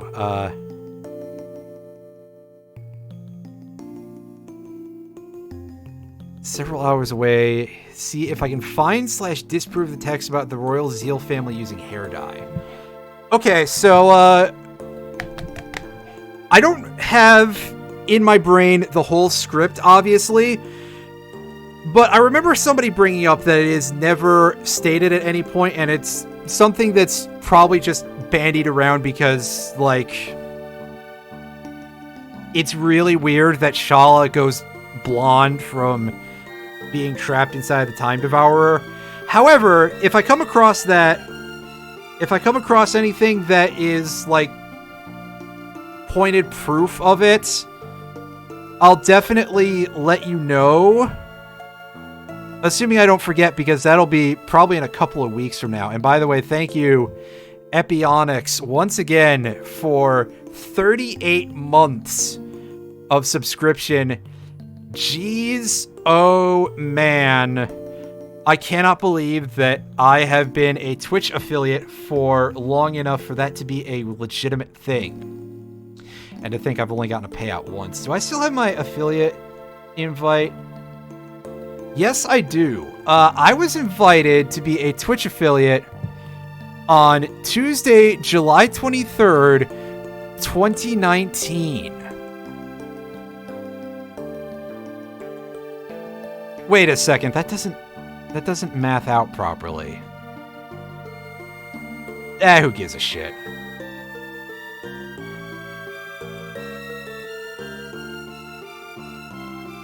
Either way, one of these days I'll eventually get another Twitch payout. You know, my returns are a little bit anemic because so is the size of my audience. And to be fair, I don't, expect anybody to do any of that shit. We're keeping the sight scope on. We're just going to keep the power glove on our boy Froggo here. But we can see that Guardian Bangle that gives us 2 stamina and that's 2 defense as a result. I thought prime numbers, Well, prime numbers is like 800 jokes in one right now because A, this is an Amazon service, unfortunately. And B, I did just have that Construct 7 dance up there, so that's pretty funny. Anyway, let's keep going down the old thing. We get into a fight, and we got a couple more of these Vipers, right? Called it. 800 is not a...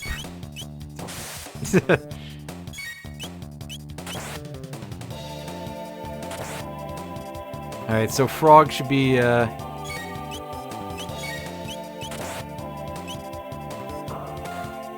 Yeah, see, I believe that this is backwards from how this conflict is supposed to go, right? Usually it's the snake is supposed to eat the frog. However, thank goodness, I think that Froggo is going to survive a couple of snakes. That's an interesting thing. I always think about that because that is this weird lore thing attached to the Mega Man, to the CDs in Mega Man and Bass. Like, for some reason, Toadman, who was in Mega Man 4, says that he hates Snake Man, who is in Mega Man 3, and they have no real interaction. And people are like, huh? But apparently it's because of some sort of, like, archetypal Japanese thing. It's not fair for the snake if the frog has a sword. You are correct. I'll give you that one. That's true. And it's not even like a tiny sword either. Frog's sword is as big as he is. Although I guess Chrono's katana is as big as he is too, He's carrying a very large katana, right? Chrono's carrying a dai katana, if you will. God. I'm sorry. Oh boy. I just say dai katana and I die of laughter instantly. Oh. I'm sorry, I have a brain disease. I have a lot of brain diseases.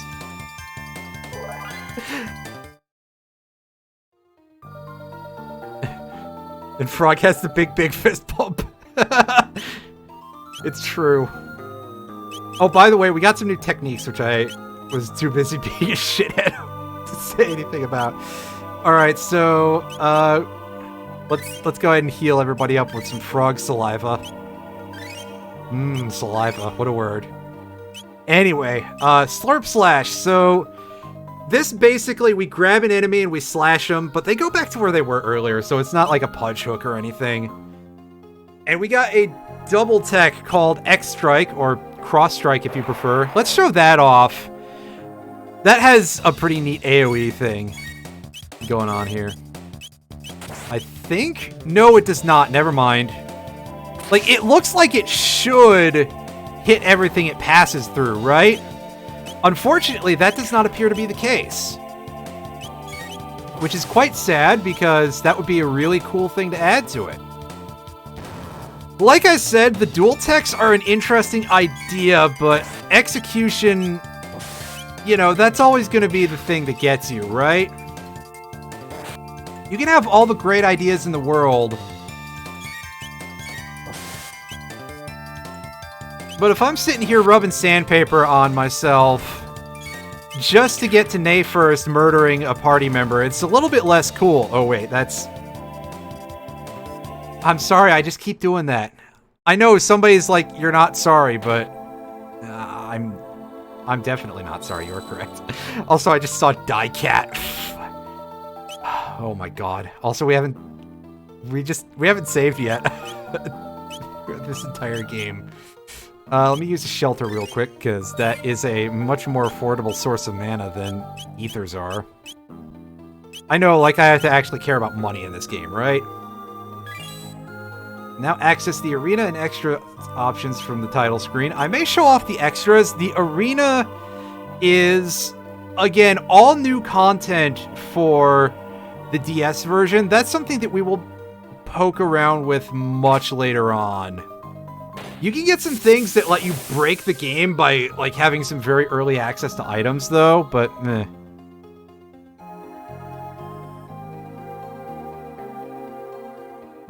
That one's just a decoy. Erg!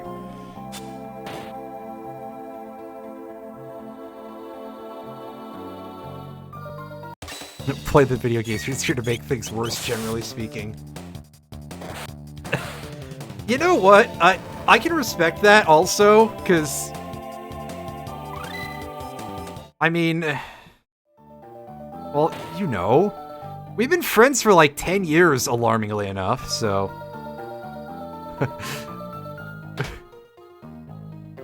Yeah, so that's our decoy switch. This just pops out a couple of bats. Some mad bats. I see they're quite angry. Maybe they heard the news about Bridget and they were... You know, they were those kind of people.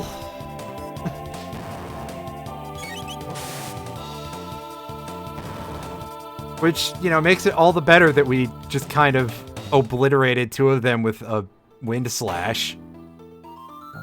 Make the world a better place by erasing some bats. Oh, that was a strange sound effect that those dudes just made as they came in. Bye, Chrono! They're really picking on him.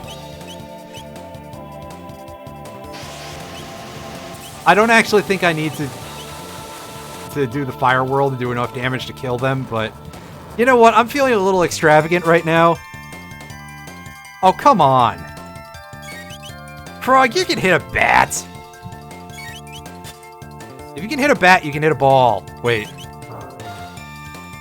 See, Luca knows how to do it at melee range, too! Come on, Frog, pick up the pace. Learn how to fight Zubats better. You know what really fucks Zubats up? Psybeam. Which you don't have when you first encounter them, so... Dodge a wrench, dodge tongue. Sign, no entry within. Oh, that must tell me that there's definitely a door there. What a silly thing to put as the notification, then.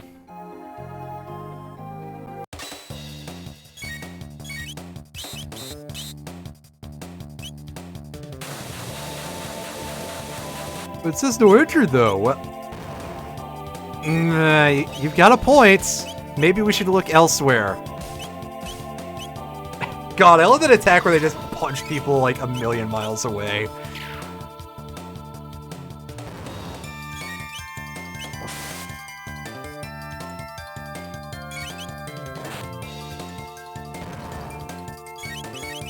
But you can see these dudes have some real toughness to them. As I sort of alluded to, we'll be facing this type of enemy again later in the game, but with higher stats. And when we do, you absolutely want to use magic on them because they will just get completely laid out by it and will resist your physical attacks a little too well otherwise. Hey, that's what we like to see.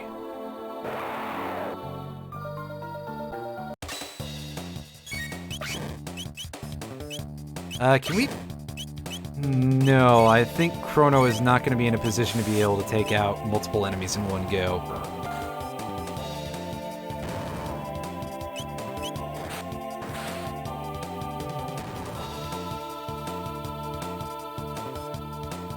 Oh, right. Yeah, the mother brain plot, which you can completely skip in this game if you want to.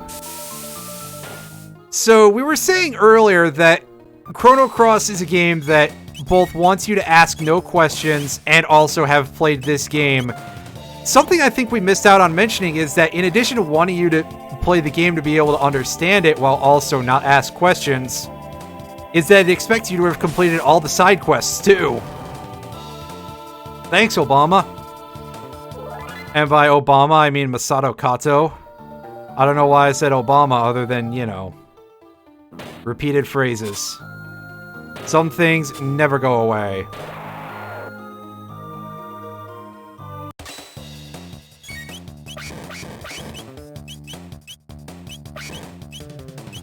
How's that cyclone damage going to be for us?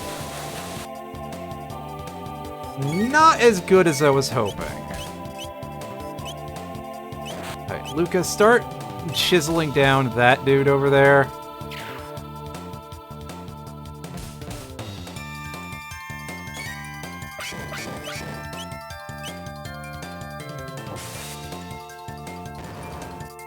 Yeah, I mean, pretty much. That's a pretty good way to sum it up, is that most of the game is like, oh, well, he did things and he became the main character of the fucking universe.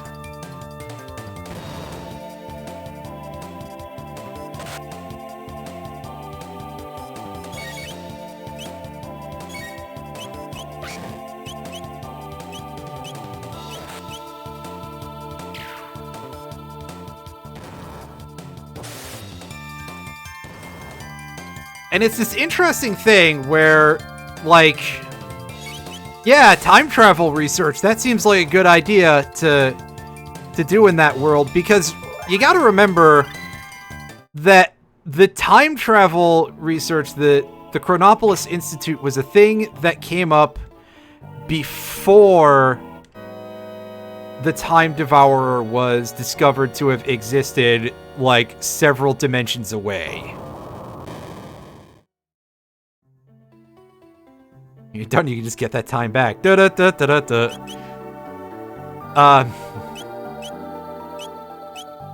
But also, a lot of that plot is indeed caused by Balthazar just sort of fucking around. Oh yeah, I should heal before I do this, right? That would be smart.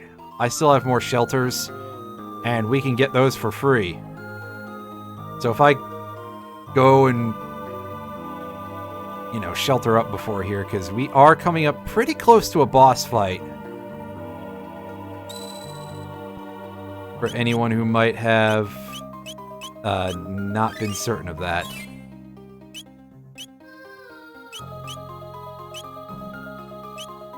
By the way, I don't know if I ever mentioned it, but I really like the level of detail they put into those little portraits on it, and those were in the SNES game too. There were a couple of SNES RPGs from Squaresoft that had those nice little portraits, like Final Fantasy VI had those. I really liked those.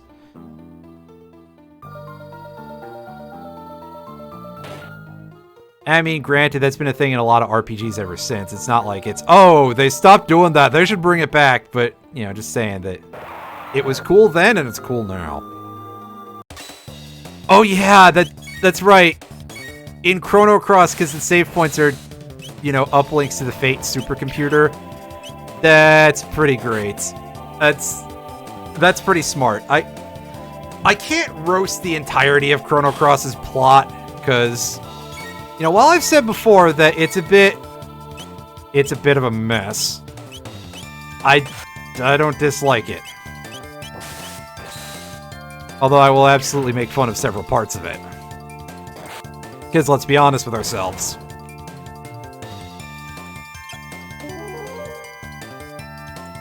Oh yeah, you can hit the... what's that, the Y button? Yeah, that's the Y button that I was hitting. I gotta remember, because I'm doing this on a PS4 controller, where the controls are mapped to the DS, and as a consequence, they're basically mapped to the SNES, but still. Oh, I could have I could have waited to heal until I got here. I'm an idiot. I forgot there was a save point here. This is pretty damn generous, actually. Car wreck that had a train plow through. Yeah.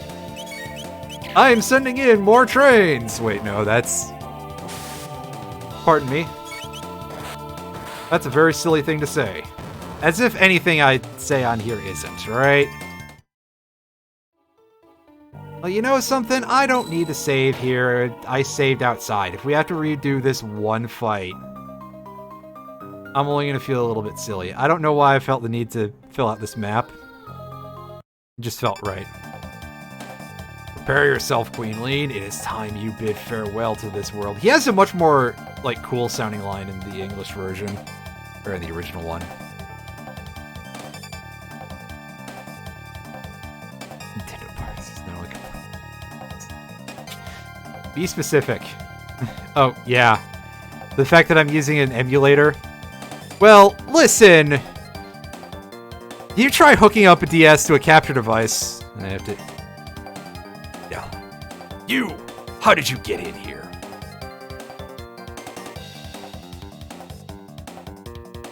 Frog!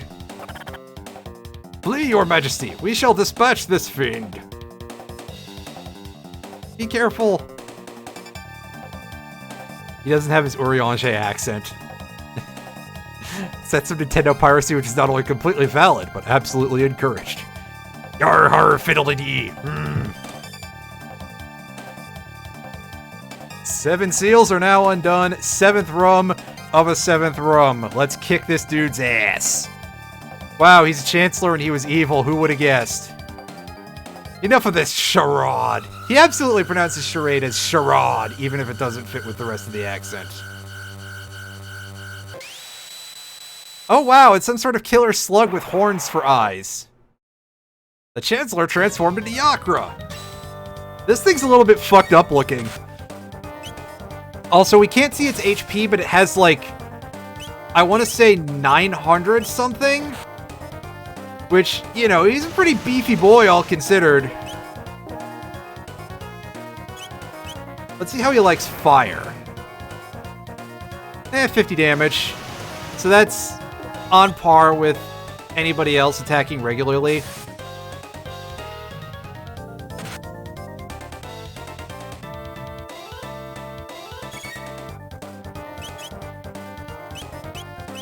Alright, so he's... Okay, he was prepping it. I thought it was a special counterattack. It is not. Ouch! That's pretty painful.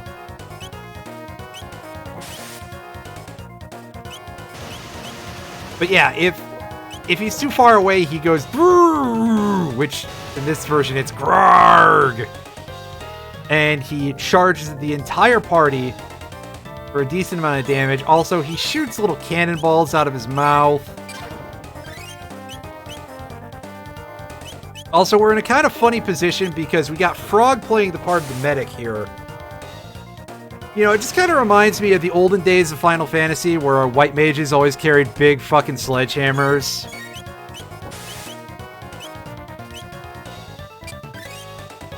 When you were both DPS and healer. Hard, green DPS, etc.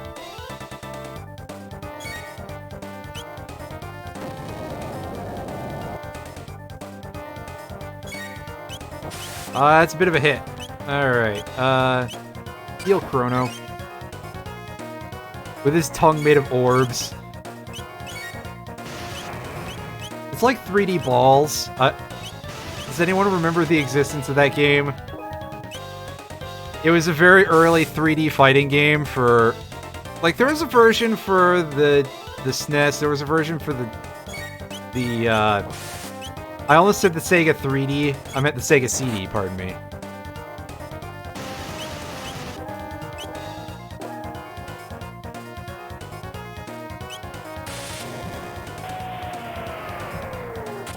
Yeah, the DS version has some little improvements, little quality of life add-ons that the original did not have.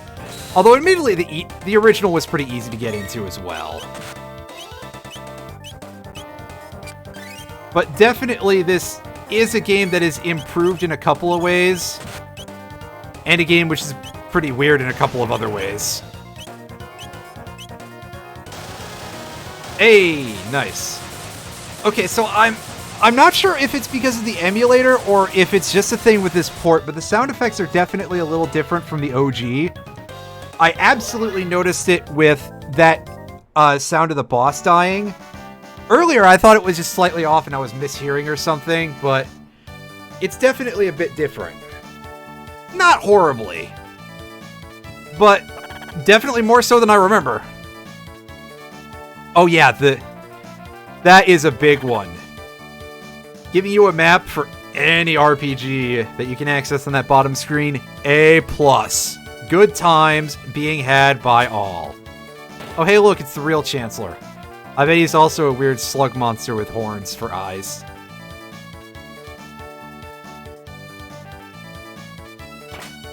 I forgot that he was in that chest. If you don't rescue him, you can just leave the cathedral and he'll get very upset at you.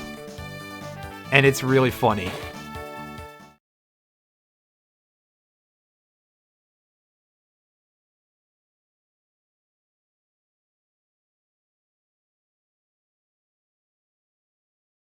Institute a stricter criminal justice system in this kingdom to ensure that such fiends never threaten the royal family's safety again. Oh boy, we just made them invent the cops.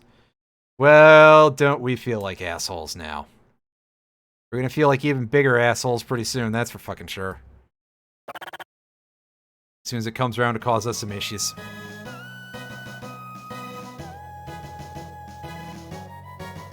Oh no, Frog's inferiority complex is kicking in.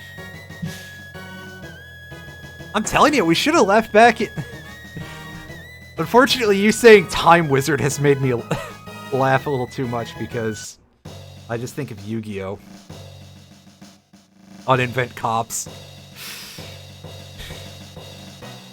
Just negate the existence of Disco Elysium somehow, wait. Hey look, Marle is back. Yay. You hallucinated so hard that you failed to exist, Marle. Unfortunately, we have just caused cops to exist, so that's not great.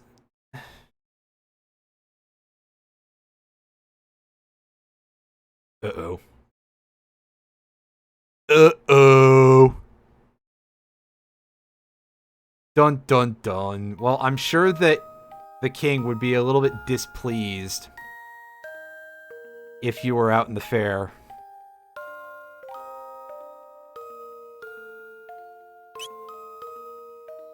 Of course I would have. I mean, I'd probably be a little bit surprised more than the time that we actually met, but what can you do?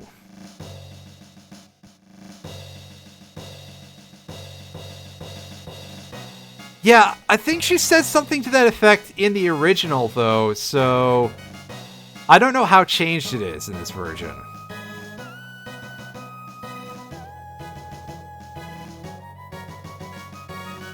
Yeah, I can kind of see that, again, much later in the game when Chrono gets obliterated. I know, they grow them frogs pretty big around here, don't they, Marle?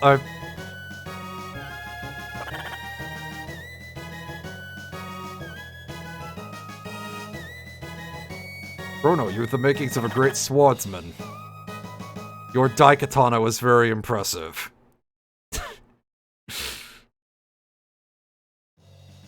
See, frogs are cool, Luca. You're just kind of a stick in the mud. Oh yeah, we actually properly get a look at Marle now, so we can see that we don't really have a whole lot that we can give her except for that. Oh, she's got a thing that gives her +2 accuracy, which I guess will help her get damage, which, you know. Hip-hop keto, that's a pun. That's a joke. So, Marle is our sort of de facto white mage. As you can see, the first technique she's going to learn will be a healing move, and her attack damage is not very impressive. However, her magic stats are a lot better. Again, let's go back to the time when white mages carried sledgehammers. I remember that era. For the, like, one game that it existed. Go back to Frog Healer. I'm with you. Unfortunately, Frog is going to be out of the party for a bit. So for those of you who are here for just the Frog money, well, you might have to wait like a week for Frog to come back.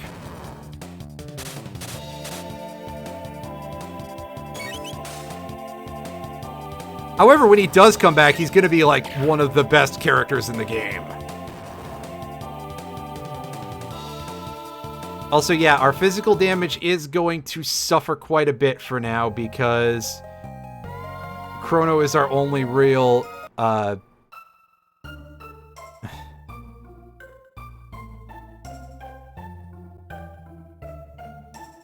See you next week, champ.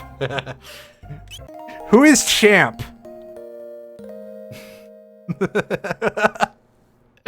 Oh, who is champ?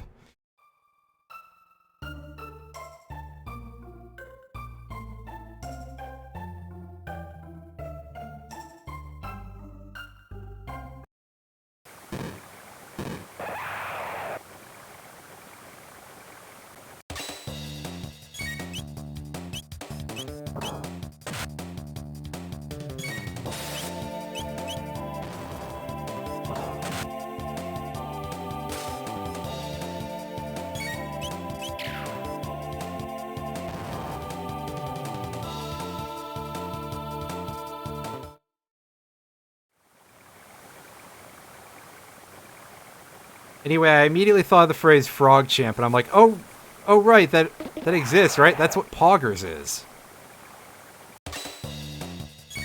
Yes, this is an enemy that's fairly stout for just a generic enemy, this Fiendillo, called a Poley in the original game to go with the Rollies. I'm kind of sad that they changed that, but you know. I guess it wasn't... It was in the original translation. That's pretty good animation, by the way, for that thing just stomping all over somebody that they got hit by. For some reason, the faces is kind of making me think that somebody was thinking of a pig a little bit when they designed it. I mean, the resemblance is probably way less there than I think, but on some level, mentally, it's just like, oh, that's how your cats attack? Kind of like cat ears, too. Or at least they're pointy. Therefore, they're cat ears.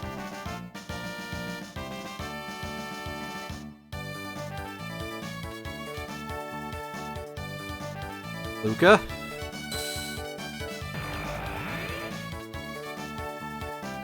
That's right, check out my very silly looking thing.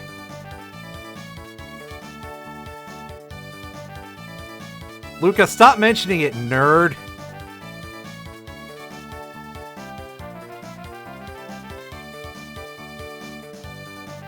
Alright, so... gates, as you can see, these time-space distortions, or time distortions anyway. If you move through time, do you inherently move through space? I don't know.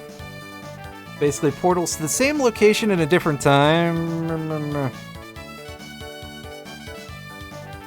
Well, because she had to put the thing together. And they can only be opened in certain specific locations, apparently. Appear and disappear all the time, huh? The gate key. Gotcha.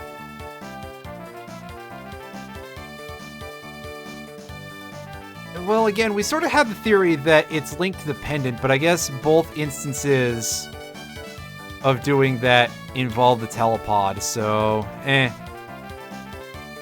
no, Luca, I'm just gonna sit here and wait for 400 years. It'll be fine.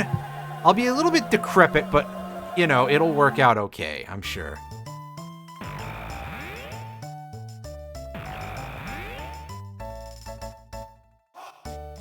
Marle, don't ask questions, weren't you listening? Sounds about right.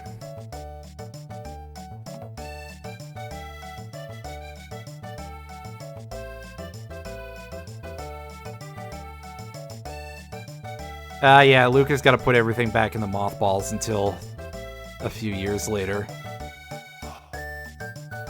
We made it! Back to the beginning of the game, yep. We quit. It's not like we didn't finish anything. Oh, you. Well,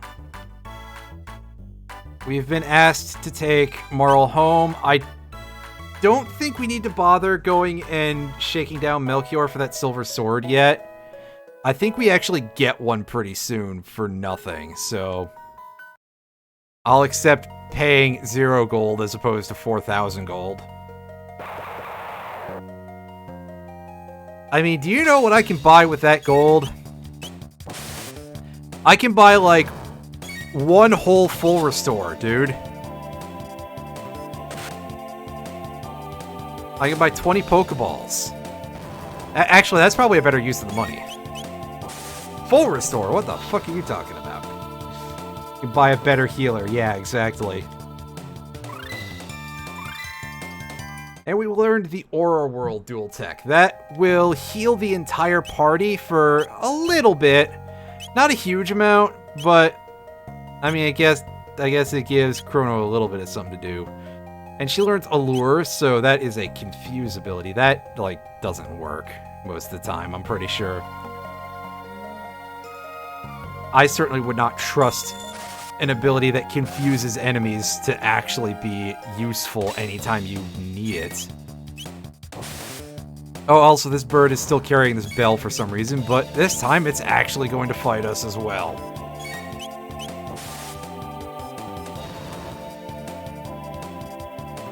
Mash the circle button. Pretty stout bird, all considered. It took 2 crossbow bolts to the face and didn't die.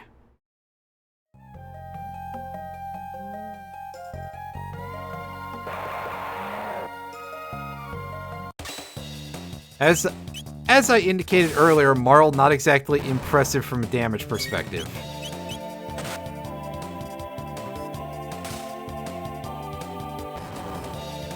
At the very least, these mushrooms are incredibly fragile.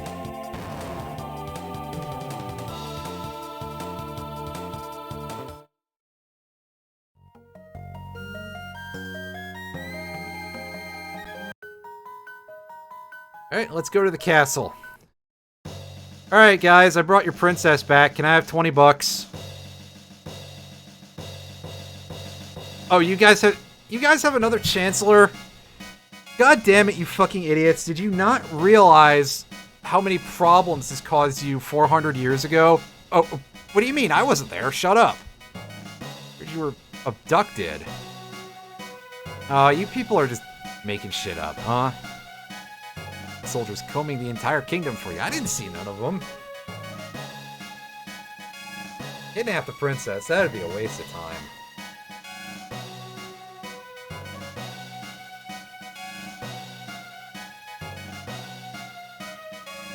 It'd be really, really frustrating, that's for sure. Terrorist? What kind of... Come on. I've never even... You guys have a crown? Abducted 400 years ago. It's actually a priority. Oh, she's yelling with a big, belches real loud and puts all of them on their knees. What are you fools doing? We all dropped the contact lens at the same time.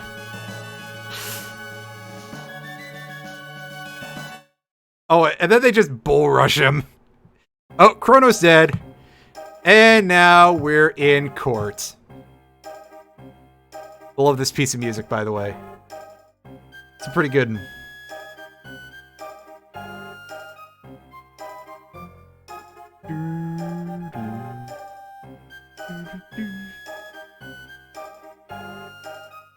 Chancellor is going to serve as a prosecutor, huh? You don't look like Edgeworth.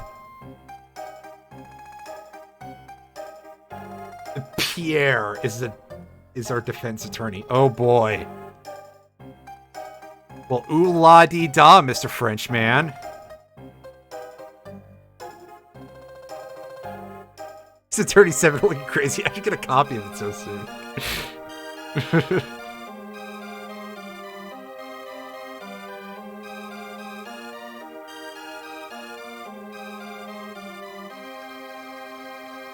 Feel the tickler! No! Fuck! God damn it! Oh, Jesus. Oh. Oh, God. Anyway. Oh. I was not expecting... I mean, yes, there's a torture device. You know, this guy wants to really fuck us up and not just, you know, execute us the regular way. You know, he had 6 dudes. They probably have, like, you know, baseball bats or something like that. They could have taken me out right then and there if they wanted to.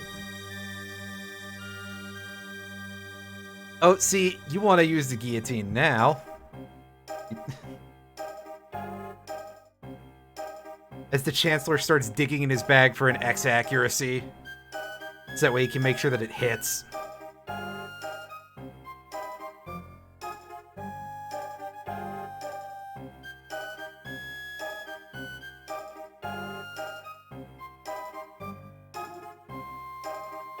Unfortunately, Chrono doesn't speak, so hearing his testimony is going to be a little hard.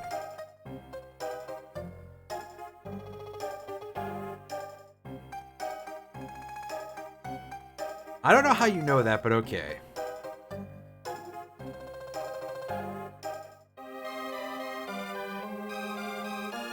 I mean, in this case, it was kind of moral, but I think if I answer that, he'll be like, oh, fuck you, dude.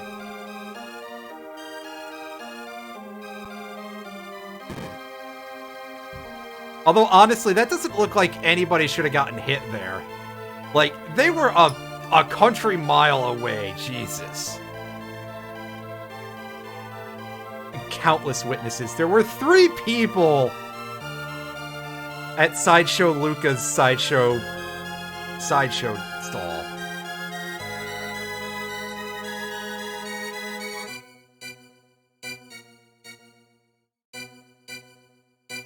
Objection! Cannot possibly have any relevance to the case.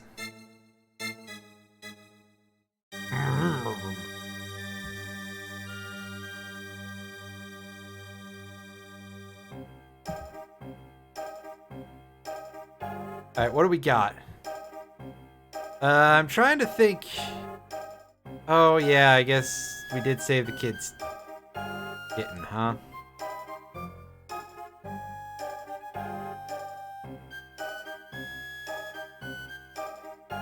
Looks like they're buying it. Fuck you, dude! Listen, I know that Chrono can't talk, but come on.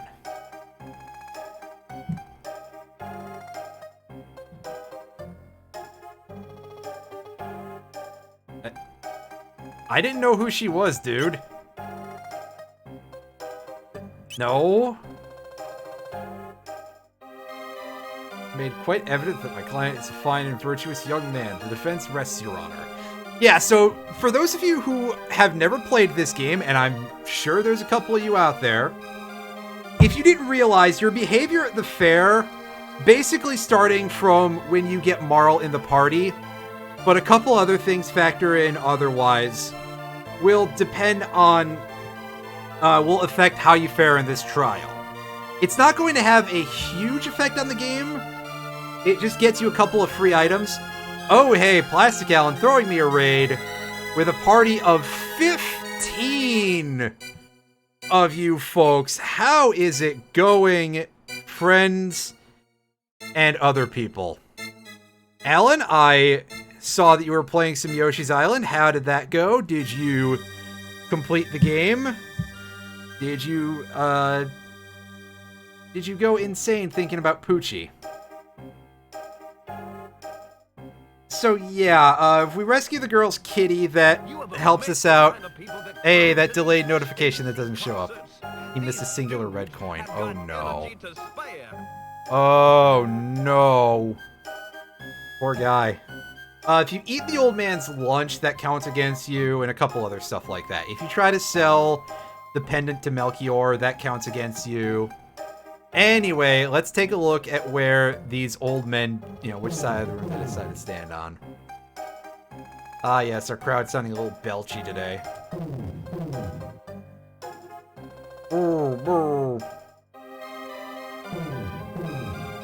Getting a perfect record is impossible, I believe. Like, you can't even get a perfect guilty record if you decide to be the biggest asshole in the world.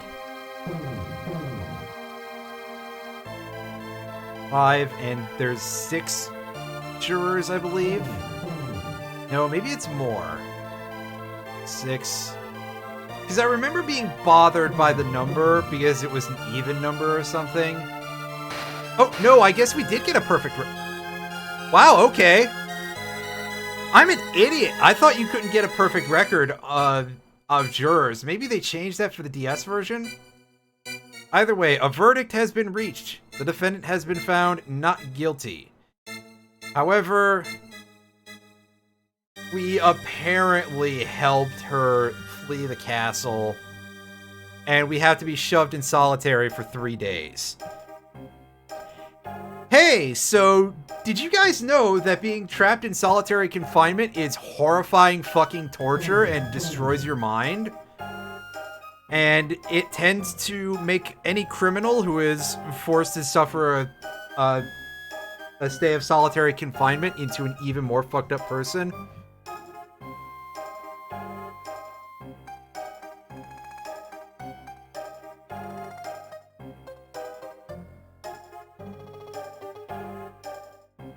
But yeah, Marle says explains the right thing. Hey, this is stupid. And then old Kingy comes in here and he's like, oh, hey, you gotta act like a normal person. Even royalty must obey the laws of the land. You made up the laws on the spot. Fuck you.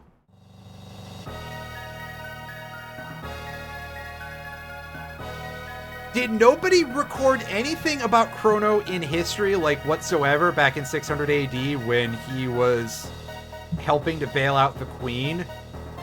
And nobody says anything about it. Bonk. Anyway, the Chancellor drags us down the stairs. Don't bump ourselves too badly on the way. And he's gonna start making up a bunch of shit.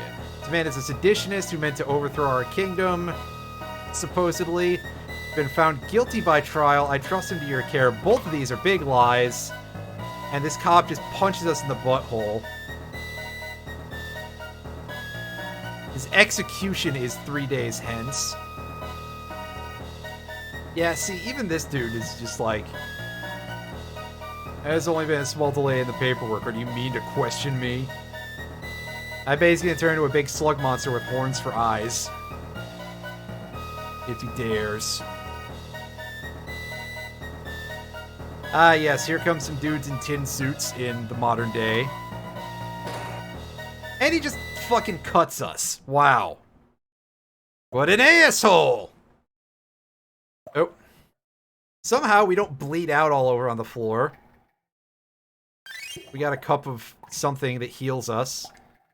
Nice pink satchel here that we can investigate. Enjoy it while you can, huh? And it is 6 ethers. That's a nice set of stuff. Somebody's snoring over there. Let's go ahead and save. I'm not done yet, though. I know it's right around that time, but nah, we're gonna keep going.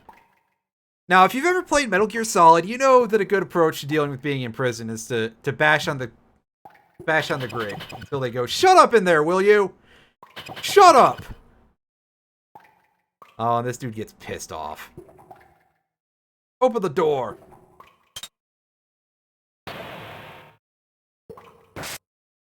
And he slaps us right in the face. Again, with a sword.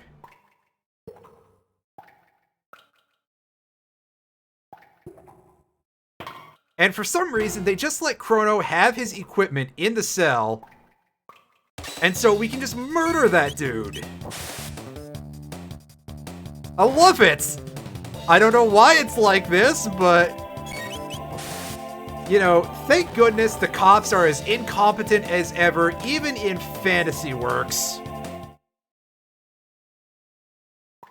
Unfortunately, that dude's body has already faded away, so... no chance of us stealing any of his goods. Yeah, this grate's a little bit rusty, so we can only open it halfway. Although we can lock the door behind ourselves. And they'll be none the wiser. Nah, fuck it. They deserve to find this. Hey, look, we got some shield enemies here. We'll take care of that in a sec. It's a little windy to be going across this bridge, but alright.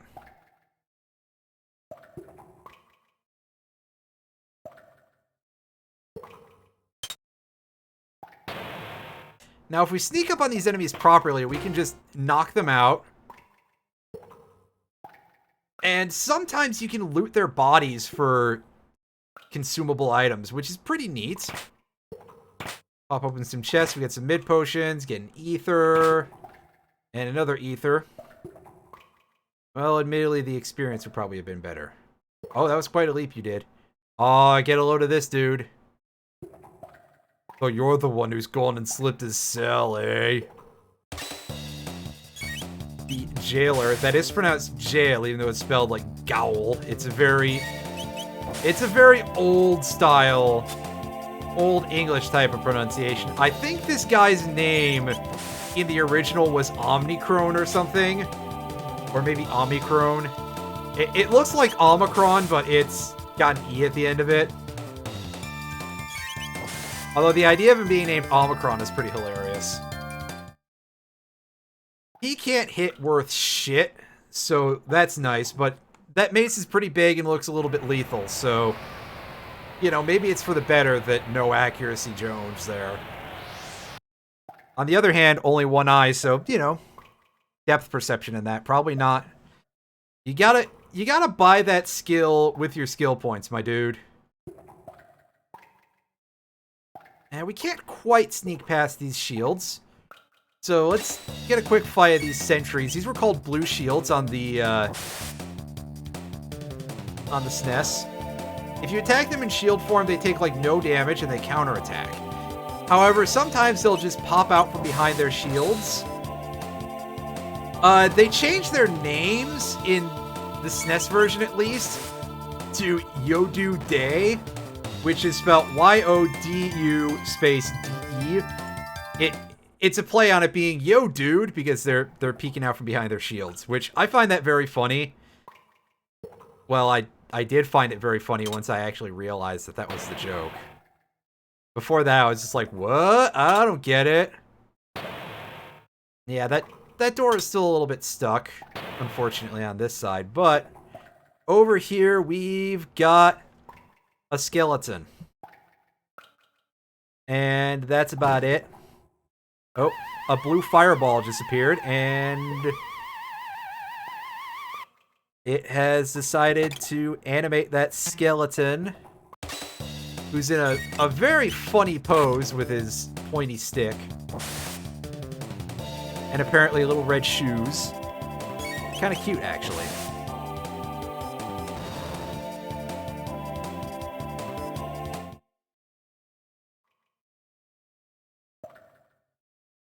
But yeah, easy enemy. And just a single one, too. So, hey, thanks. There he is! Oh no, I'm surrounded. I can't kill them both with Wind Slash, which is not a thing I would probably even remember to do.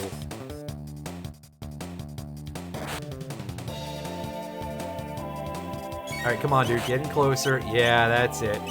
We can, however, do Cyclone.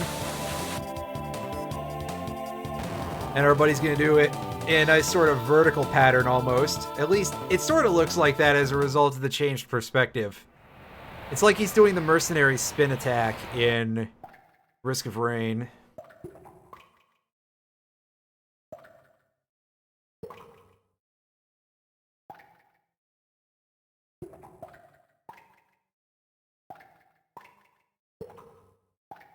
Oh, turned around. I couldn't get him from around the corner the way I wanted to.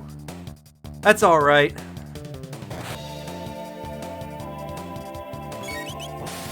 It's free real estate. And by free real estate, I mean experience. That is also of a very affordable persuasion.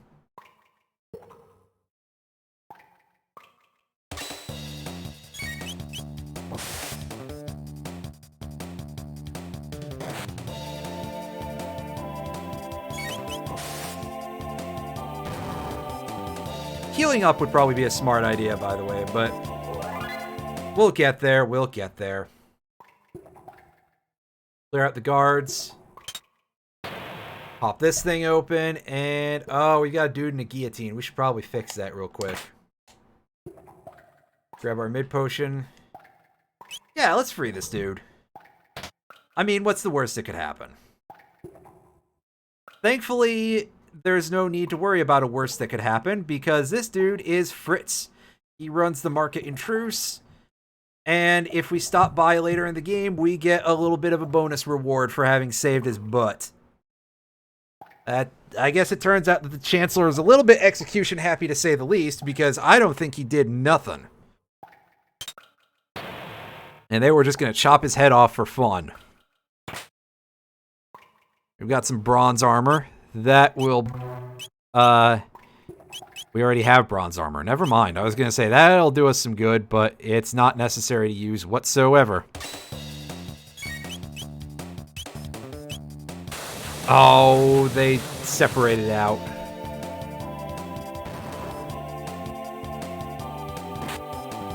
Wow, who would have guessed that a Chancellor is evil, am I right?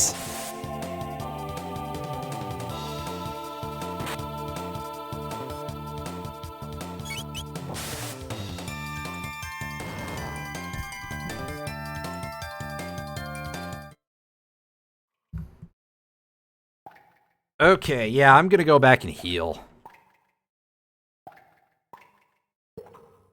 Go in here to complete a little more of the map, why not? Fill in those map pixels for no good reason.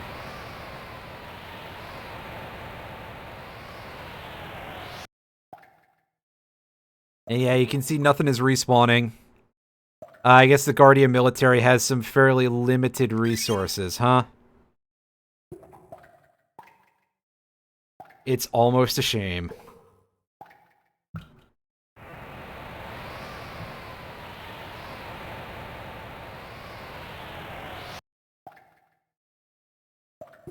Oh no, this dude's back. Alright, so I see the guys in the stealth segments are gonna come back, but... you know, that's... meh. Who cares? I guess it gives you a chance to get their items again, because I'm pretty sure these dudes are carrying mid tonics. And by tonics, I mean potions, but, you know. Details, details. That is not going to be a huge issue for us, I don't think. Although, if we could have snuck up on that dude, that would have felt good. I can't believe I got... I can't believe I couldn't sneak up on somebody who just... apparently doesn't pay attention. It's me that doesn't pay attention, apparently. And across we go, and we got some more shields. Anything going on in this room? Well, this opens freely. I bet the one over there does not. You got a shelter. Oh no, maybe this one does. There's no other entrance. This dude's been in here a long time, clearly, because we just talked to him and he turned into a pile of bones. That's a little bit gross. I think I remember being freaked out by that as a kid. But I would advise you not to take my word for that. And to be fair, it's not necessarily useful information anyway. Like, come on. Open up. There we go.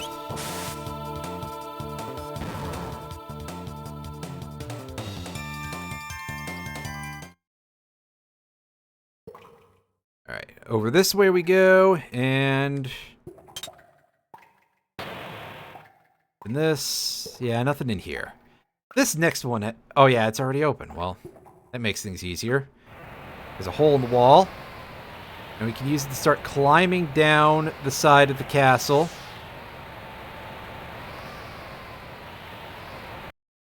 Make our way over here. Grab a shelter. And we got a hole we can drop down. Is there a rope all the way back up? Well, we'll see if we can climb up there in a second. 1,500 gold. And a silver sword. Yes, this is where they keep all the goods, I see. Get that attack power boosted up a little bit. And we can climb back up the wall. Nice, nice, nice. We don't have to go all the way around the outer edge again. That would be slightly irritating. And by the outer edge, I mean through the inside. This is us going around the outer edge. And it's not irritating at all. It's actually much easier than taking the long way, just by virtue of being that much shorter.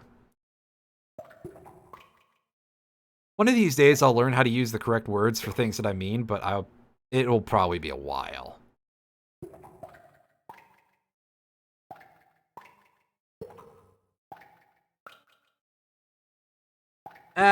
Just another two of these dudes. In fact, by now, we should be able to one-shot these guys. Yeah, there we go. That's some better damage. Now that we've got this silver sword on our side, we can hurt these guys much better. Yes, indeed. A sword made out of silver wouldn't be such a good idea. But I digress.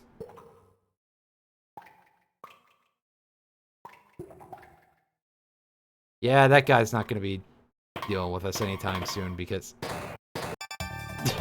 Oh, he got knocked all the way down the stairs.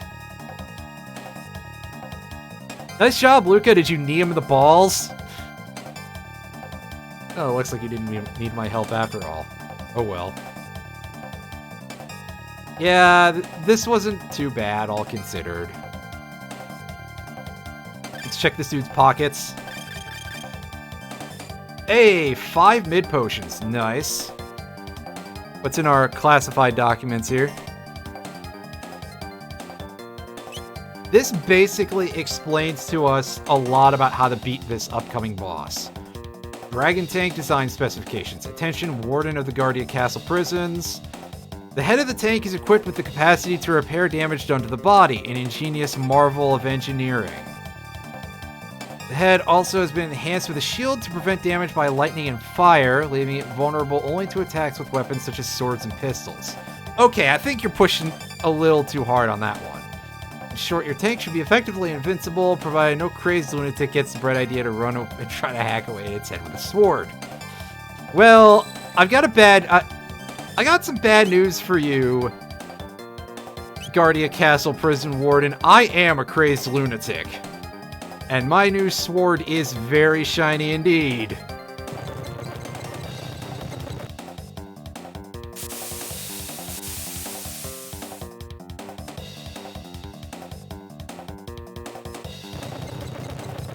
My dog is basically singing in the other room.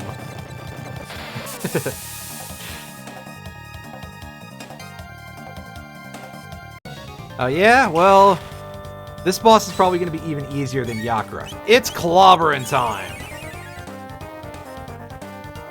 Yeah, you can see it heals a chunk, but we do a lot more.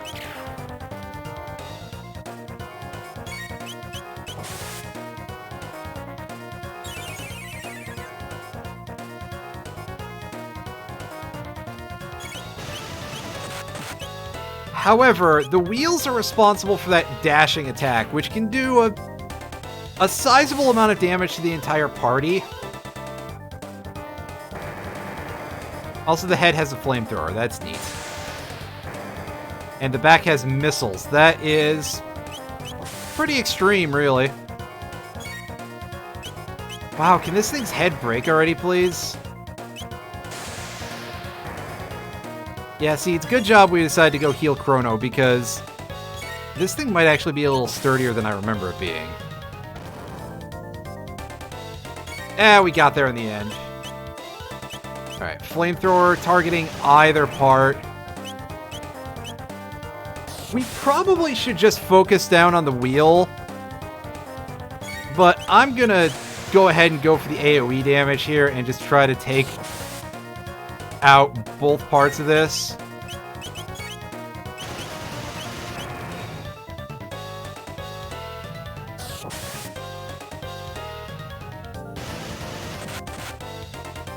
Yeah, that's gonna do some decent damage to us.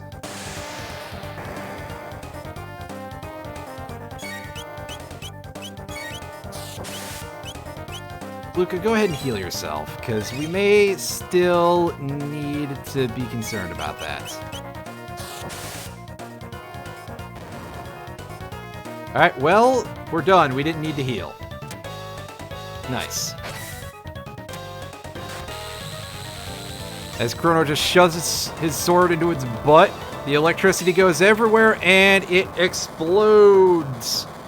Or gets ready to, anyway. Fix it? I don't think that's a good idea.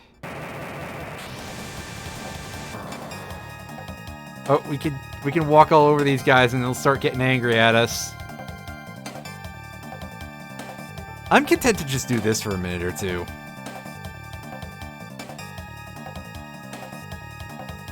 Alright, that's enough. Let's move on. Let's pick up that shelter real quick. Make him suffer. Yeah, exactly. See? Dusty knows what we're about. Oh, it's the cops. Cheese it! Chrono, take out your sword. They'll deal with them. Yep, they're gonna mob us a little bit here.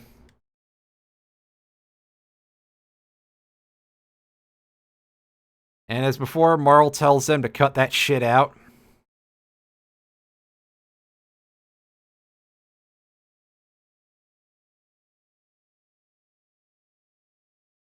Hold it right there.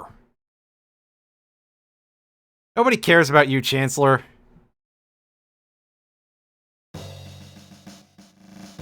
Yeah, like anybody cares about what this king has to say.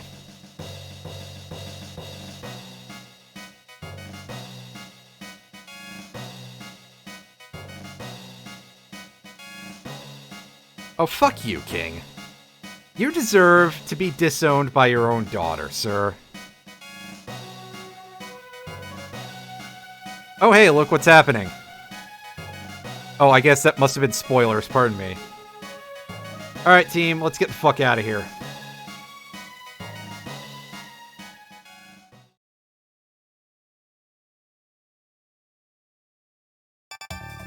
Hey, maybe the king will learn a little bit of common sense or something as we go.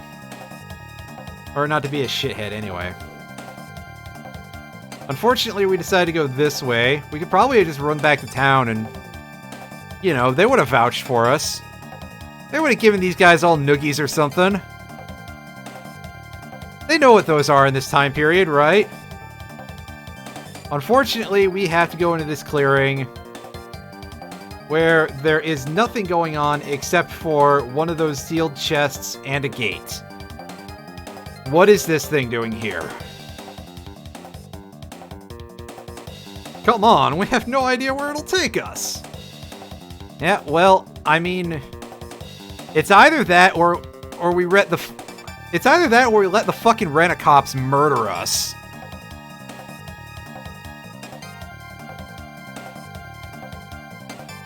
You know, it could send us back to before the planet actually properly formed, and we would probably be safer.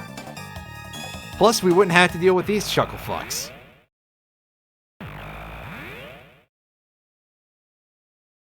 That sprite is really great, by the way. They disappeared! Yeah, you didn't see any of the goings-on. I guess we don't have to do the pose with the gate key anymore to open these things. Oh man, I think I've played this game on the Master System. I keep referencing that. I'd say I should play that on stream, but I shouldn't. It's really frustrating. Too much grinding.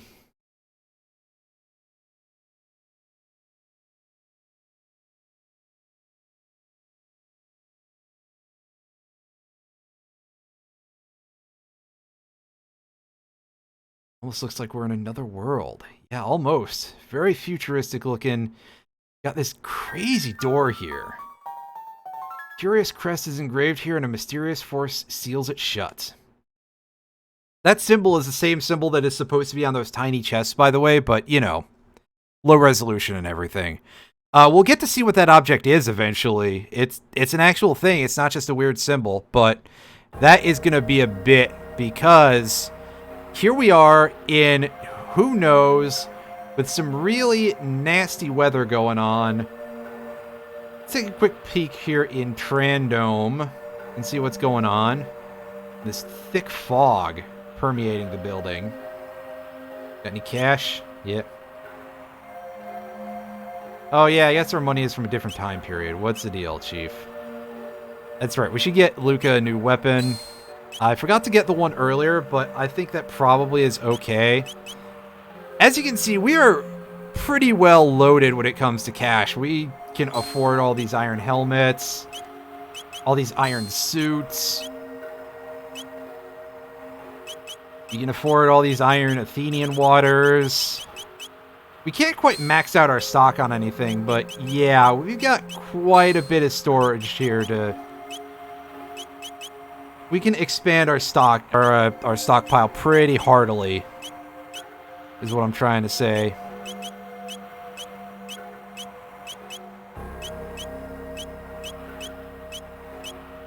And we can also go ahead and sell off some of our equipment we don't need. Because it's not like that will come in handy at any point in this game. There's no, like, extra party members or anything weird like that. Or, you know, no drones that we can...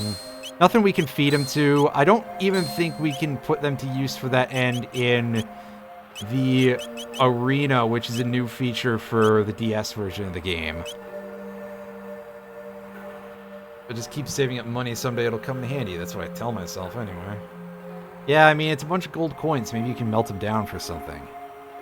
Should still be some food at Aerith Dome to the northeast if you can get through Site 16 alive. Don't you mean Aerith Dome? Oh, sorry. The specters that haunt the place can't be harmed by weapons. Again, emphasizing what a weapon is, like we don't know that already. If you're looking for food, you won't find any here. In the SNES translation, that dude says if you're looking for food, you lose, which is even funnier. Truce? Yeah, you've never heard of a truce dome, huh? You've never heard of a kingdom or a chancellor either. An Enertron. You get a full night's sleep in a few seconds, but it won't do a thing for your hunger. It's a rather infamous device. It's like an inn, but it's free. Rest in the Enertron. HP and MP restored, but you're still just as hungry as before. Yeah, they padded the line out from the original, but you're still hungry. Well, I mean, I guess it's a little more specific, but that's about it. And speaking of being about it, we're going to save here. And folks, that is going to do for the evening for our first session of this game. We got through probably not that much in the grand scheme, but we did also stop to talk to a lot more people than I usually would, so you got that going for you.